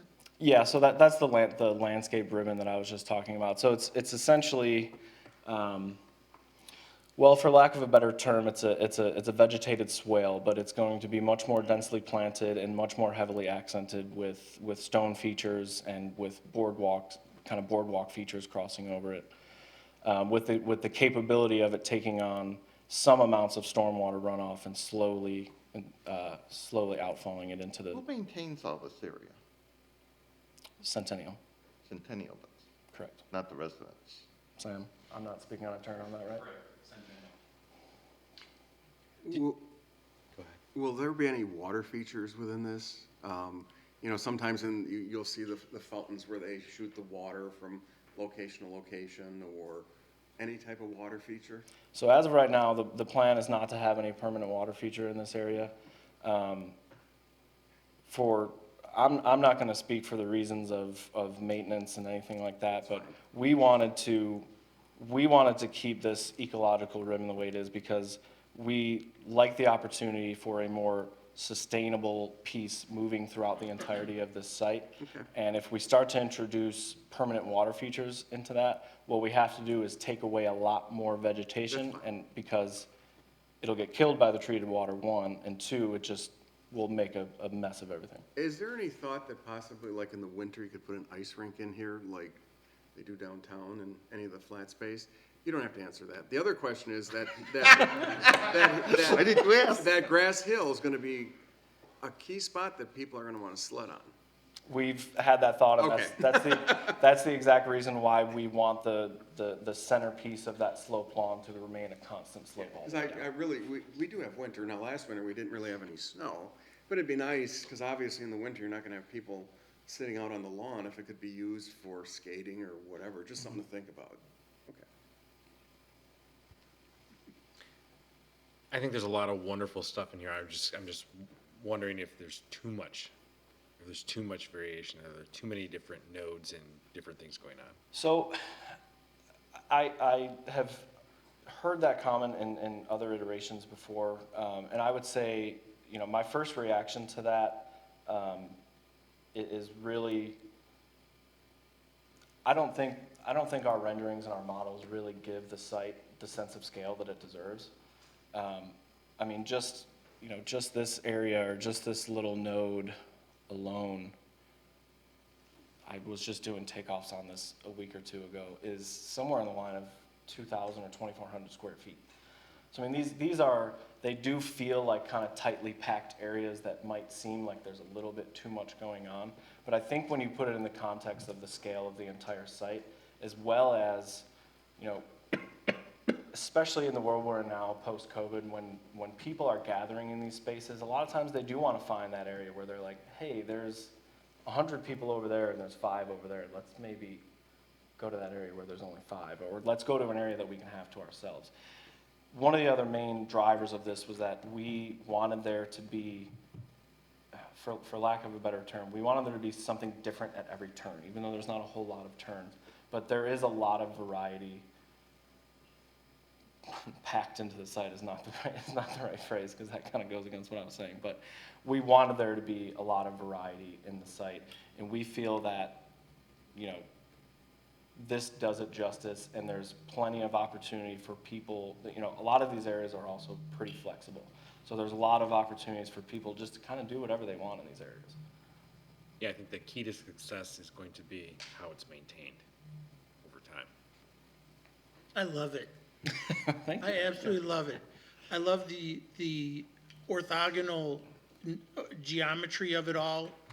There's just, you know, okay, so with landscaped areas, you are drawn to irregular, more organic shapes, but this still has an architectural sense about it. And you are creating defined spaces that are really awesome. They're all different from each other. And it is a lot to take in, but it is a large area. I just, and I mentioned this before, I just feel like it's a complete thought. It starts in one location and it ends in another location. It tells a story. I appreciate that very much. Okay, what else? So this is just our kind of our schematic landscape plan. As you can see, pulling away all the hardscape elements, just, I don't want to beat a dead horse again. This is, you know, we're really trying to maximize the amount of green space that we're putting into this plaza. And, you know, some of it is flexible lawn space, some of it is just, you know, nicely planted areas, lots of trees, dense shrubbery and ground cover, things of that nature. The beauty is going to be in the execution. I mean, if this thing can get executed like this, damn, you know. But if it has to be executed like this. Mm-hmm. You know, it's almost to the point where it just has to be, because if it isn't, so many things can start to fail on you. Yeah, I agree, and I think one of the other strengths that we have with kind of how a lot of these threads start to piece together is if it wasn't this, it would just end up being some kind of stark paved over area that just looked barren and dry all the time. When you look at what Centennial is investing in this property, which that's exactly what they're doing, and they're investing in it. Oh, yeah. I would imagine it's gonna turn out exactly like we're seeing. I mean, they're doing a lot, they're spending a lot, and they wanted to draw people, and to your point, I think this is really gonna be a great feature. Yeah, and I think it's got great opportunity. It's going to raise a few eyebrows. Well, yeah, so. So just to quickly overview, this is our proposed hardscape plan. Lots of high-quality architectural finishes. I believe if I remember the ordinances right, it was like a 20% requirement in this area for for an ornamental or a decorative finish. Is that correct? Either way, we're above that, so it's fine. Yeah. Okay. Moving down to the Phase 2 plan. So this is the hardscape plan for the Phase 2 residential portion. A very similar language to the streetscape that's across the street at the plaza. Trying to, you know, set the retail portions of the building aside from the residential portion. So you see that it's a very similar detail, but it just gets a little bit more simplified as it wraps around the residential portions. As Andy had mentioned previously, that larger courtyard between the two eastern fingers there, that is a proposed dog park as well as a kind of grilling area and seating area. It's going to be, buffered by landscape, but I definitely think it's going to be a great opportunity for the residents that might not want to make the trek all the way across the street to the mall plaza. And then lastly, for me, the proposed planting plan for the Phase 2 residential, as you can tell, densely planted, a strong cadence of street trees wrapping the entirety of the residential portion, and then kind of a slower cadence by the retail portion that matches what we're going to be doing across the street at the plaza, that also matches what's being done in Phase 1. The plant the plant palette itself is extremely similar with slight variations to what's already going in or what will be going in on the Phase 1 portion. Predominantly native species with some adaptive species thrown in there. Against all of the, as much of the facade as we can, a lot of, densely planted areas framing those balconies and those terraces.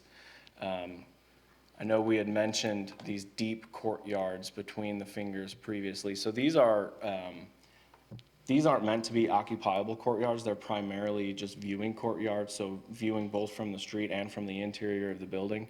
Just a lot of lush, dense planting with, not a whole lot of trees, so we don't completely block residents out from everything. But basically just a beautiful area for those residents in particular to look out onto. And then, of course, going back to that dog park area, a very similar expression, dense planting along the edges to kind of set apart that, that residential facade from the park space, for lack of a better term. And that's it for me. Great. Someone next? Any questions in general from anyone? I have one for Centennial. What are the hours of operation of the first floor, primarily retail, but really restaurants? I think the easy answer is we would look to operate within code and within what's allowed for. Obviously, some of the restaurants will have later hour offerings. We do have, obviously, we have the theater. They're operating into the later hours. I don't know that it's been exactly established yet, but as you can imagine, some restaurants may want to operate, well past typical retail hours, and we would hope to be able to do that and find support within. Please don't misread me. I would prefer the later hours, because there's a dearth in the suburbs. Right. I know that. Sure. The second question I have, which the gentleman sitting to my right will throw something at my head. In our packet from staff, there is a quote, "The plan notes that village board approval is required for the display of outdoor merchandise and for outdoor dining."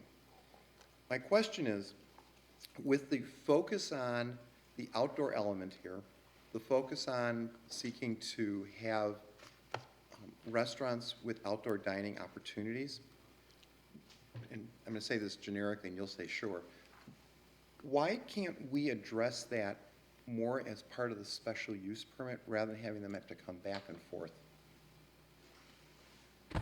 That's a good question, Chairman Morris. What we don't have, right now, we know what areas, from more of a macro view, what areas are designated for outdoor dining, what areas are designated for outdoor merchandise display.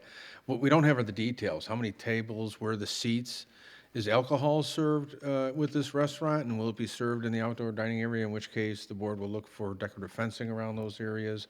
So it's really just for those final details, and we don't know that until a lease is signed and an end user is identified. And so we just need to look at it on a case-by-case basis.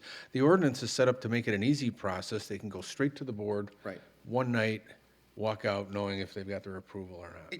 I guess really the reason I ask it is that this is creating an atmosphere that would be amenable to such uses. And when you add an additional layer of approval, you run the risk of disapproval. And that would be contrary to what we're looking at here that you're trying to create and that we're trying to then foster. So that's kind of, I guess, why I ask it, should there be some, I don't know what the right word is, guidelines, conditions, suggestions, cajoling from us, to suggest, and I'm speaking for myself, not for the others sitting up here, that that's something that would be consistent with this use the way it's proposed. And personally, I would encourage it. I think it would be a great, addition to be able to have that. Not to suggest that the village board wouldn't, but, today you don't know what tomorrow will bring. Sure. Type thing. I don't know if anybody else has any thoughts or opinions, or once again, am I the outlier? I'll agree with you, Commissioner Morris. We're very proud of what we're developing here. Yeah, and I was kind of yeah, guessing on that. we do believe we are entering the realm of an entertainment district here. Yeah. And if we can just look 3 or 4 years into the future here and imagine what a special place this will be, the dynamic environment it will be, the people it will retain, the dwell time we'll have here on the plaza, all the variety and interest, all the contrast in the buildings. We think it's a especially unique environment. Not many like it around, and those ideas would help us pave the way to success to activating it with retail, restaurant tours, and entertainment opportunities. Can you make that happen, Mike? Well, most likely not. But I can make sure the report and recommendation that's forwarded to the village board from the Planning and Zoning Commission clearly articulates the commission's position that that the outdoor dining is an important function to the overall use that's going on here, especially with the plaza, and that those outdoor dining and merchandise areas should, the commission is recommending that they always be supported, and even considering truncating the extra approval process. I suspect they'll still want to have that detail review. I can tell you too that in 15 years, I haven't seen them turn down a request. Sometimes they'll request a tweak to the plan. Maybe they want more room for pedestrians to be able to get past the dining area, certain details like that. But I've never seen them deny a request for an outdoor dining And maybe permit. with Well- go ahead. In this document, they give the criteria that in front of these places, That's right. there has to be at least 4 feet of 5 feet of passage, beyond where the outdoor eating area is, or whatever it may be. Now, my question on that is that 5 feet? I saw on some of these, there were like planters on the opposite side of the sidewalk from the eating area.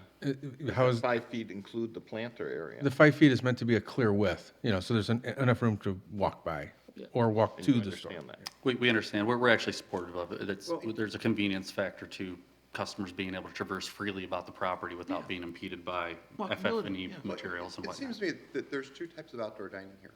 One is kind of takeaway outdoor dining to go in any of the common outdoor spaces. And then the other one is associated with a, in-place restaurant or, bar even, if that's what's going to be here. And that's where a lot of the vibrancy and city life comes from that the suburbs lack. I appreciate the 4 foot and it's nice and everything.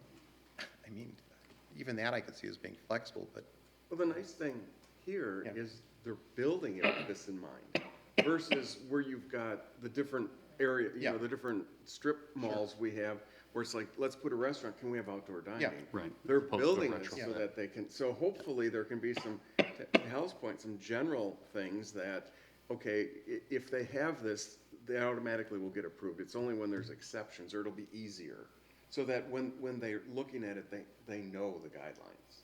Because this is unique, and it is built to be just what we want it to be, an outdoor entertainment center for the 2 months of the year the weather's nice.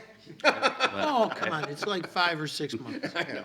Well, and they have heaters go outside. We've seen that even with Dover Straits, for example, they put a tent up, and with winter, they've got stuff out there. So there's creative ways now to use outdoor space here a lot longer than it used to be. Right. Anything we can do to facilitate that is helpful. Just case in point, I just returned from Las Vegas where we have a very large annual retail leasing expo and sat down with a restaurant brand that is expanding and intentionally steering away from the Midwest and the cold weather states for this very reason.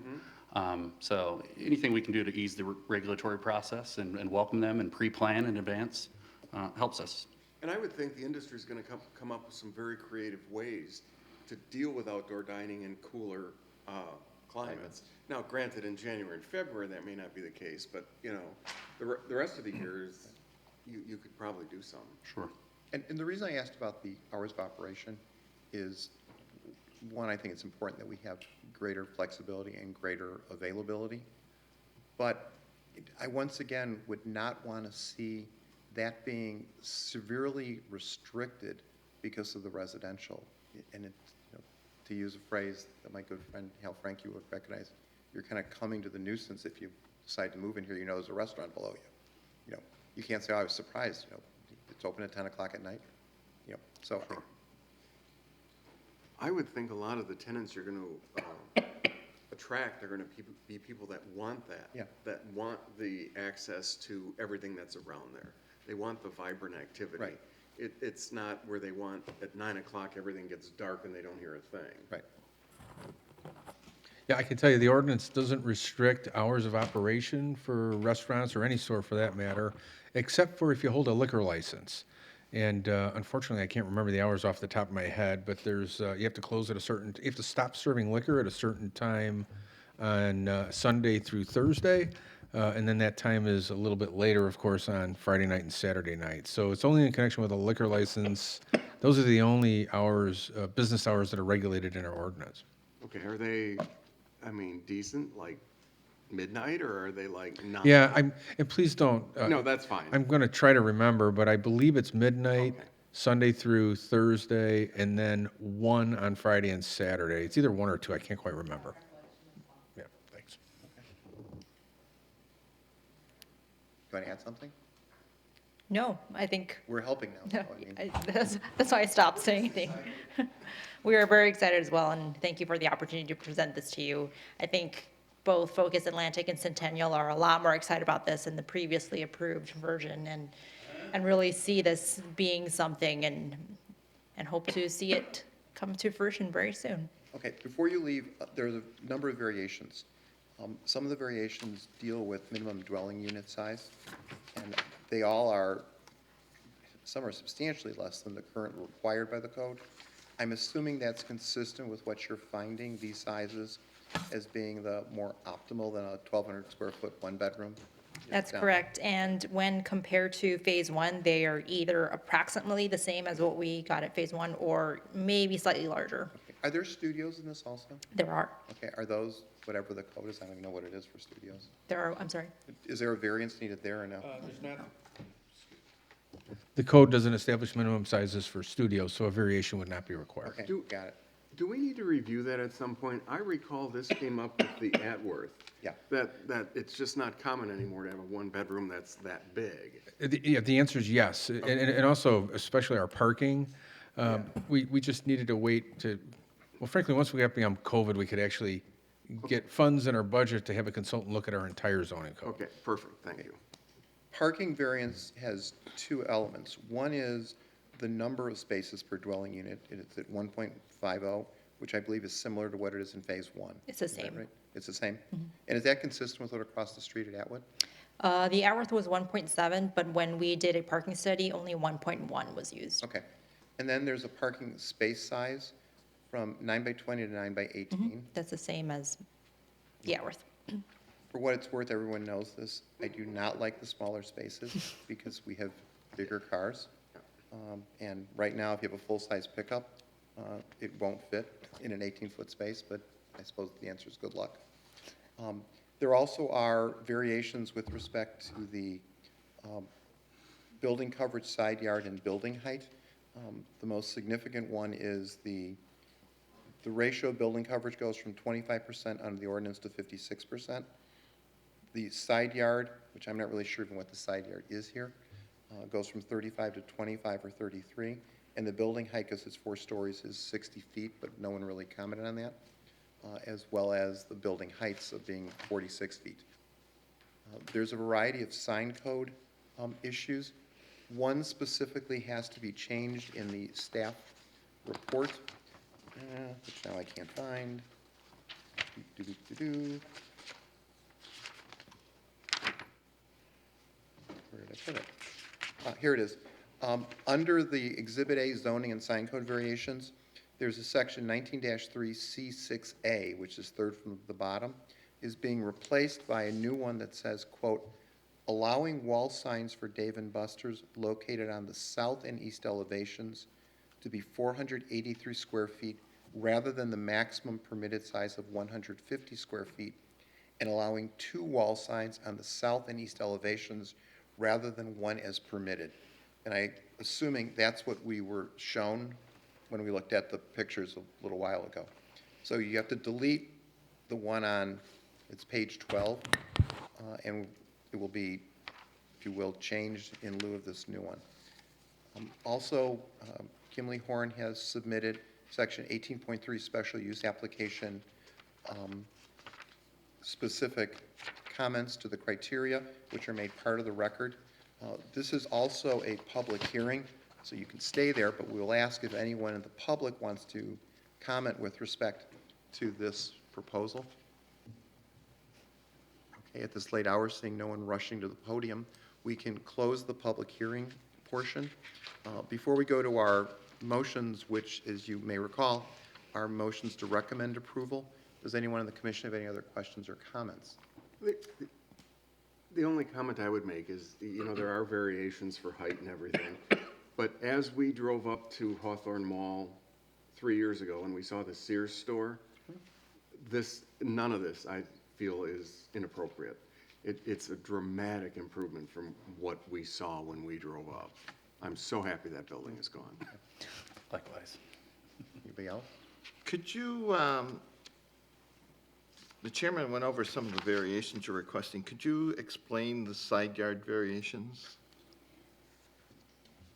The side yard, it's easier to explain by, you know, if you look at the plat of subdivision, it shows the lot that's being created for the mixed-use building.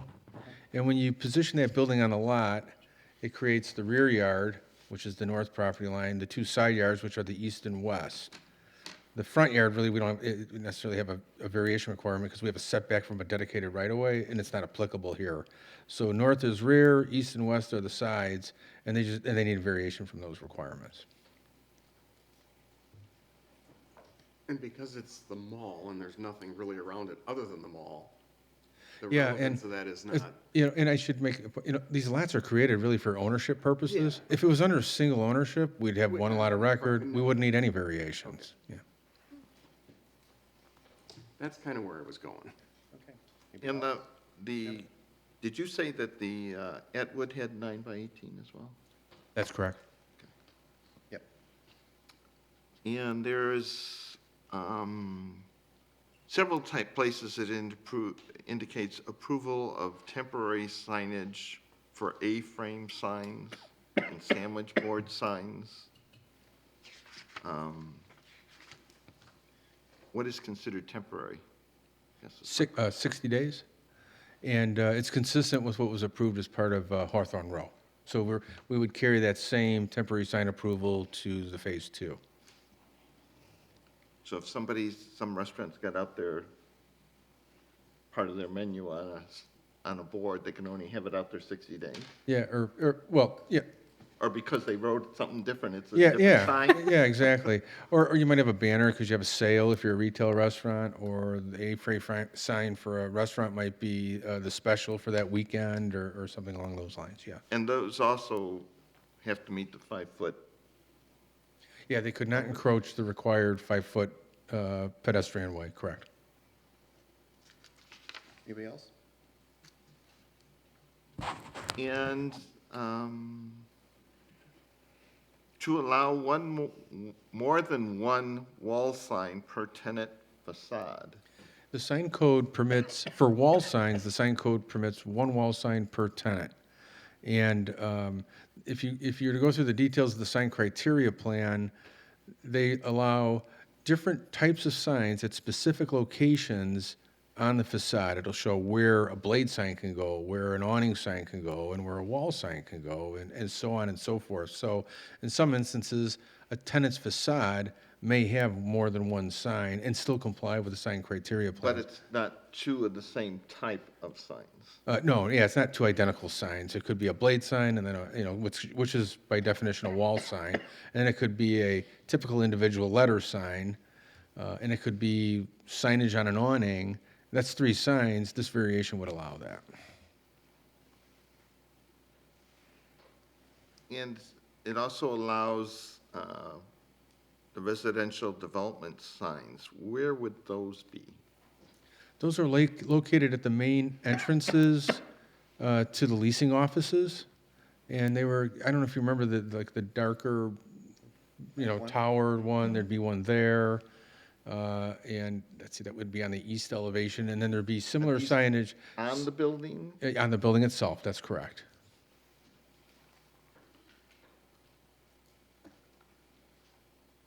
And what is considered, also banner signs are only allowed for 60 days. That's correct. What is considered a banner sign? How would it be used?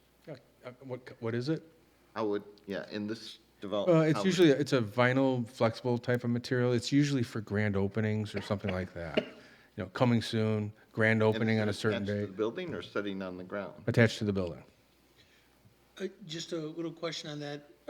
Would a banner sign also be something that could be attached to a light pole, identifying a certain time of year or some kind of celebration or something like that, something on two sides of a light The pole? one the villages put around. You see that? Yeah, see we- that. Phase one? Right. Yeah, we don't, your light fixtures don't have masts for banners, but it's a good point. It could, and then the regulation would apply to that.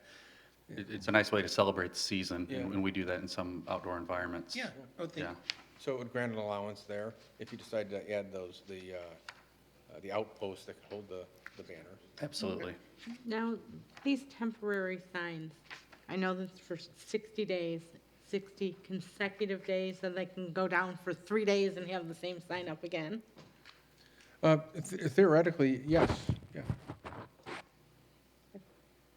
I think that's a little, I would like to regulate that a little bit, but I know that that's part of the general code that we would have to change. Anybody else? The former residential phase one, which is not going to be built. Former residential phase two of, Right. part two of phase one, I guess is how I'm going to say it, that is being eliminated because you're moving it over here Correct. now. Yet on some of our documents, it shows that as a future residential phase. I think that's a placeholder text. We, at this point, do not have any plans for that yet. I think if we see the market going that direction, we would have to come back. I guess my question is, does our previous approval of that go away? It does. One of the conditions that staff is recommending that's included in your packet repeals approval of Part 2 of Phase 1. Yeah, it's condition 16. And then that would carry forward into the ordinance ultimately approving so it would clearly not be permitted unless they came back through the Planning and Zoning Commission and Village Board for consideration. And does Atwood have studios as well? Yeah, yes. And how many do they have, do you know? Oh, I think at the time it was 10%. I think it was like around 26 or so at the time. So 10% of their development? And you're going to, We are Just going to under 15? 15, correct. And those were actually the first to go, or first to get leased.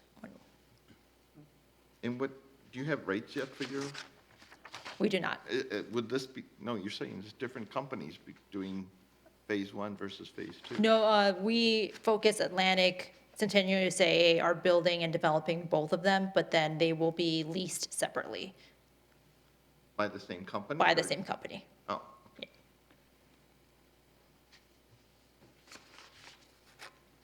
That's all I have for right now. Anybody else? Yes. Okay. go For ahead. the architectural approval, can we subdivide the architecture into 3 distinct pieces? Yes. And I would recommend that those pieces be, like, number one would be the architecture facade of the proposed mall renovation. And then going down to the phase two building of subdividing it basically in half. So from the northwest to the north to the northeast corner, I'm calling it the mixed-use retail residential building. And then the third piece is from the southwest, the south, the southeast, and the majority of the east as the primary residential building. Got it.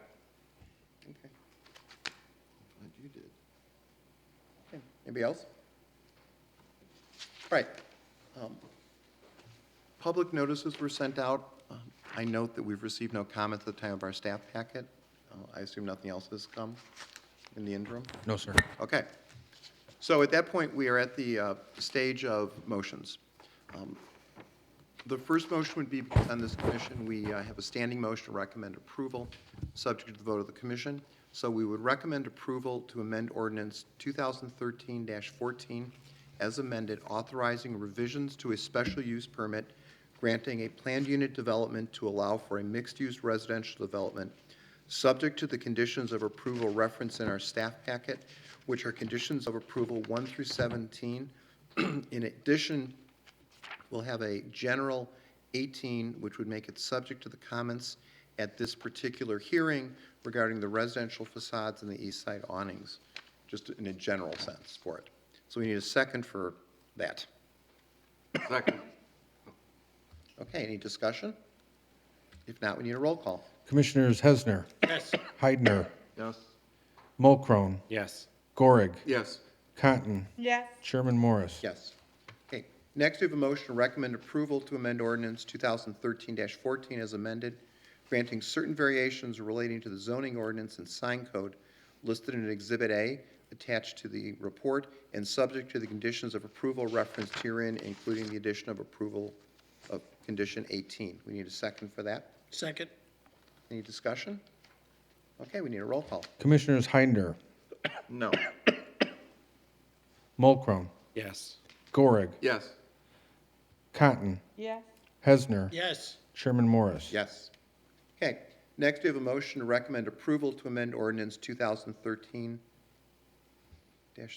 -013 as amended, granting preliminary and final site plan approval subject to the conditions of approval referenced herein, which are conditions 1 through 17, plus the addition of condition 18. We need a second. Second. Any discussion? Okay, we need a roll call. Commissioners Cotton, Yes. Hesner, Yes. Heidner, Yes. Mulcrone, Yes. Gorig, Yes. Chairman Morris. Yes. Okay. Next, we have a motion to recommend approval to amend ordinance 2013-13 as amended, granting preliminary and final landscaping approval, subject to the conditions of approval referenced in the staff report 1 through 17, plus the addition of condition 18 added this evening. And we need a second. I'll second. Discussion? Okay, we need a roll call. Commissioners Mulcrone, Yes. Gorig, Yes. Cotton, Yes. Hesner, Yes. Heidner, Yes. Chairman Morris. Yes. Okay. Next, we have a motion to recommend approval to amend ordinance 2013-13 as amended, granting preliminary and final architectural approval for what is described as the mall architecture, subject to the conditions of approval referenced herein, including the addition of approval condition 18 from this evening. We need a second for that. I'll second. Any discussion? Okay, we need a roll call. Commissioners Mulcrone, Yes. Gorig, Yes. Cotton, Yes. Hesner, Yes. Heidner, Yes. Chairman Morris. Yes. Okay. Next, we have a motion to recommend approval to amend ordinance 2013-13 as amended, granting preliminary and final architectural approval for what is described as the mixed-use building, subject to the conditions of approval referenced herein, as well as the addition of condition 18 added this evening. We need a second. Second. Okay, any discussion? All right, we need a roll call. Commissioners Hesner, Yes. Heidner, Yes. Mulcrone, Yes. Gorig, Yes. Cotton, Yes. Chairman Morris. Yes. Next, we have a motion to recommend approval of ordinance 2013-13 as amended, granting preliminary and final architectural approval for what is referred to as the primary residential building, subject to the conditions of approval referenced herein, including condition 18 added this evening. We need a second. Second. Okay, any discussion? All right, we need a roll call. Commissioners Heidner, Yes. Mulcrone, No. Gorig, Yes. Cotton, No. Hesner, Nope. Chairman Morris. No, but let me explain my no. It's subject to revisiting what we've talked about this evening.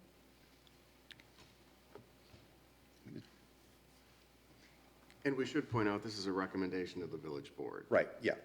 They are the ultimate decider. And So in this process, do we work with the staff to revise it?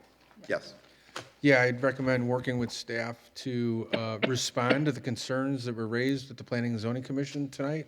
So when you get to the village board, you can demonstrate Yeah. how you've responded to their suggestions. Absolutely. Okay. Next, we have a motion to recommend approval to amend ordinance 2013-14 as amended, granting preliminary and final approval of the plat of re-subdivision, subject to the conditions of approval referenced in the staff report and the addition of condition 18. We need a second? Second. Any discussion? Okay, we need a roll call. Commissioners Hesner. Yes. Heidner. Yes. Mulcrone. Yes. Gorig. yes. Cotton. Yes. Chairman Morris. Yes. Okay. Not in our staff packet, but we discussed this. We have a motion to recommend that, I'm trying to think.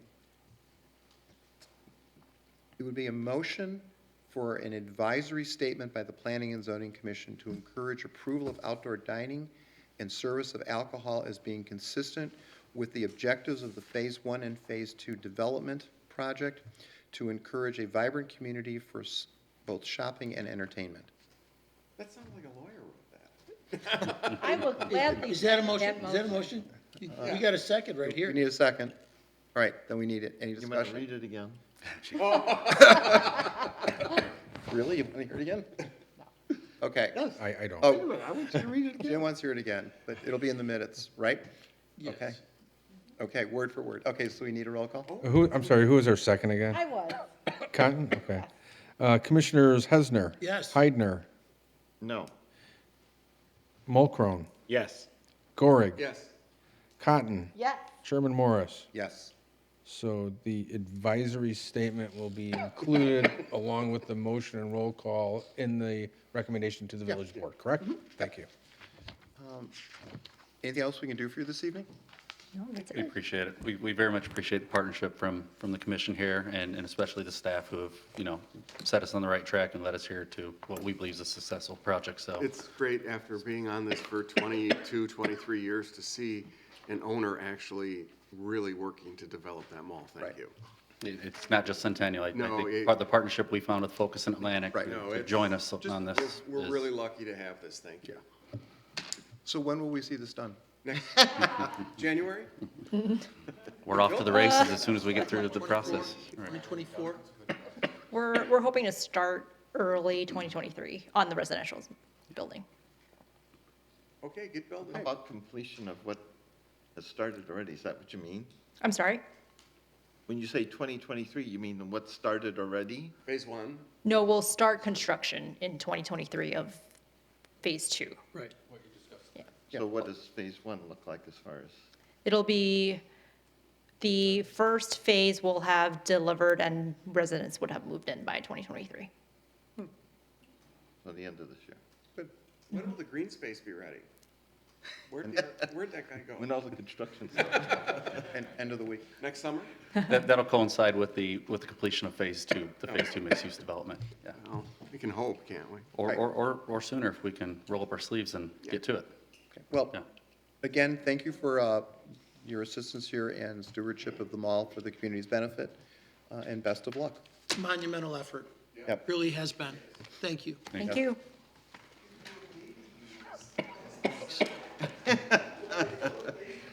All right, any development review we need to discuss? No, sir. Okay. We have the approval of the minutes of the April 13th, 2022 Planning and Zoning Commission meeting. Any comments on those? If not, we have a motion to recommend approval. We need a second. Second. Any discussion? We can do that by acclamation. All in favor? Aye. Anyone opposed?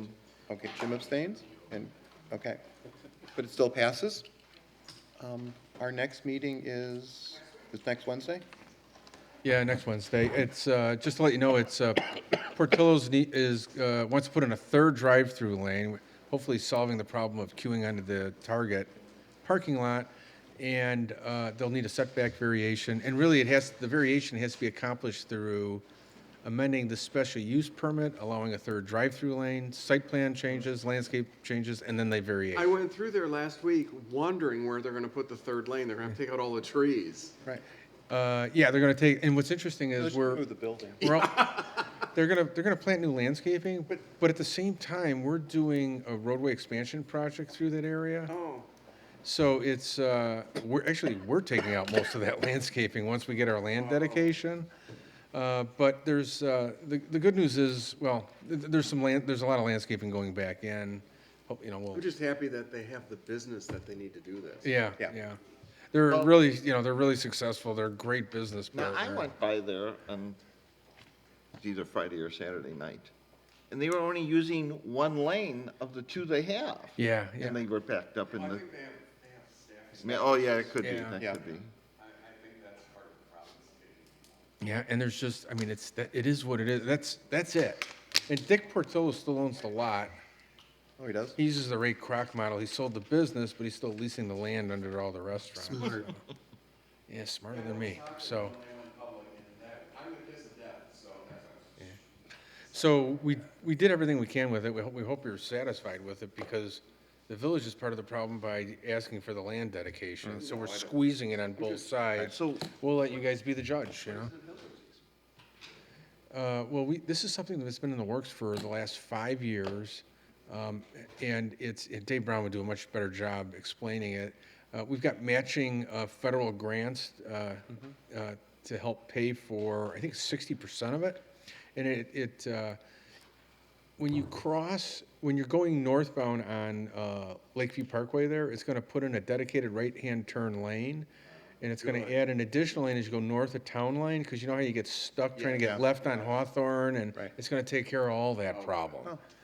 But it requires land to take care of that problem. Yep. So it's, so that's what you guys will see next week. When they finish expanding Hawthorne Mall, we should see a significant increase in income to the village, right? With the added sales tax as their volume goes up? Yeah, and food and beverage tax, and yes, because, because what the village was receiving for Sears was an ever declining, Right. Annual. And then Carson's went bankrupt, so we're gonna turn zero into something there, and yeah, definitely. That's gonna be really good news. Yeah. And have they made public the name of the steak restaurant that's going in? That we've acknowledged there's gonna be one. They have not. Okay, that's fine. They're based out of Houston. Maybe you could do some research. Kind of where Denny's used to be, one of those outlots is gonna be, One of the new ones. You guys will see Denny's too. They're gonna redevelop that into something that'll look like a brand-new building when they're done. And it'll be, have you ever heard Wild Fork? Yes. It's kind of a higher-end meat market. You can get all kinds of things you can't get at a normal meat market, like alligator meat and all kinds of. Okay. It's kind of a neat, kind of a niche-y, kind of a use that I think fits perfect with what's going on at Hawthorne Row, Yeah. Nice. Okay, we have a motion for adjournment. We need a second. Second. All in favor? Aye. Okay, we're adjourned. Good night.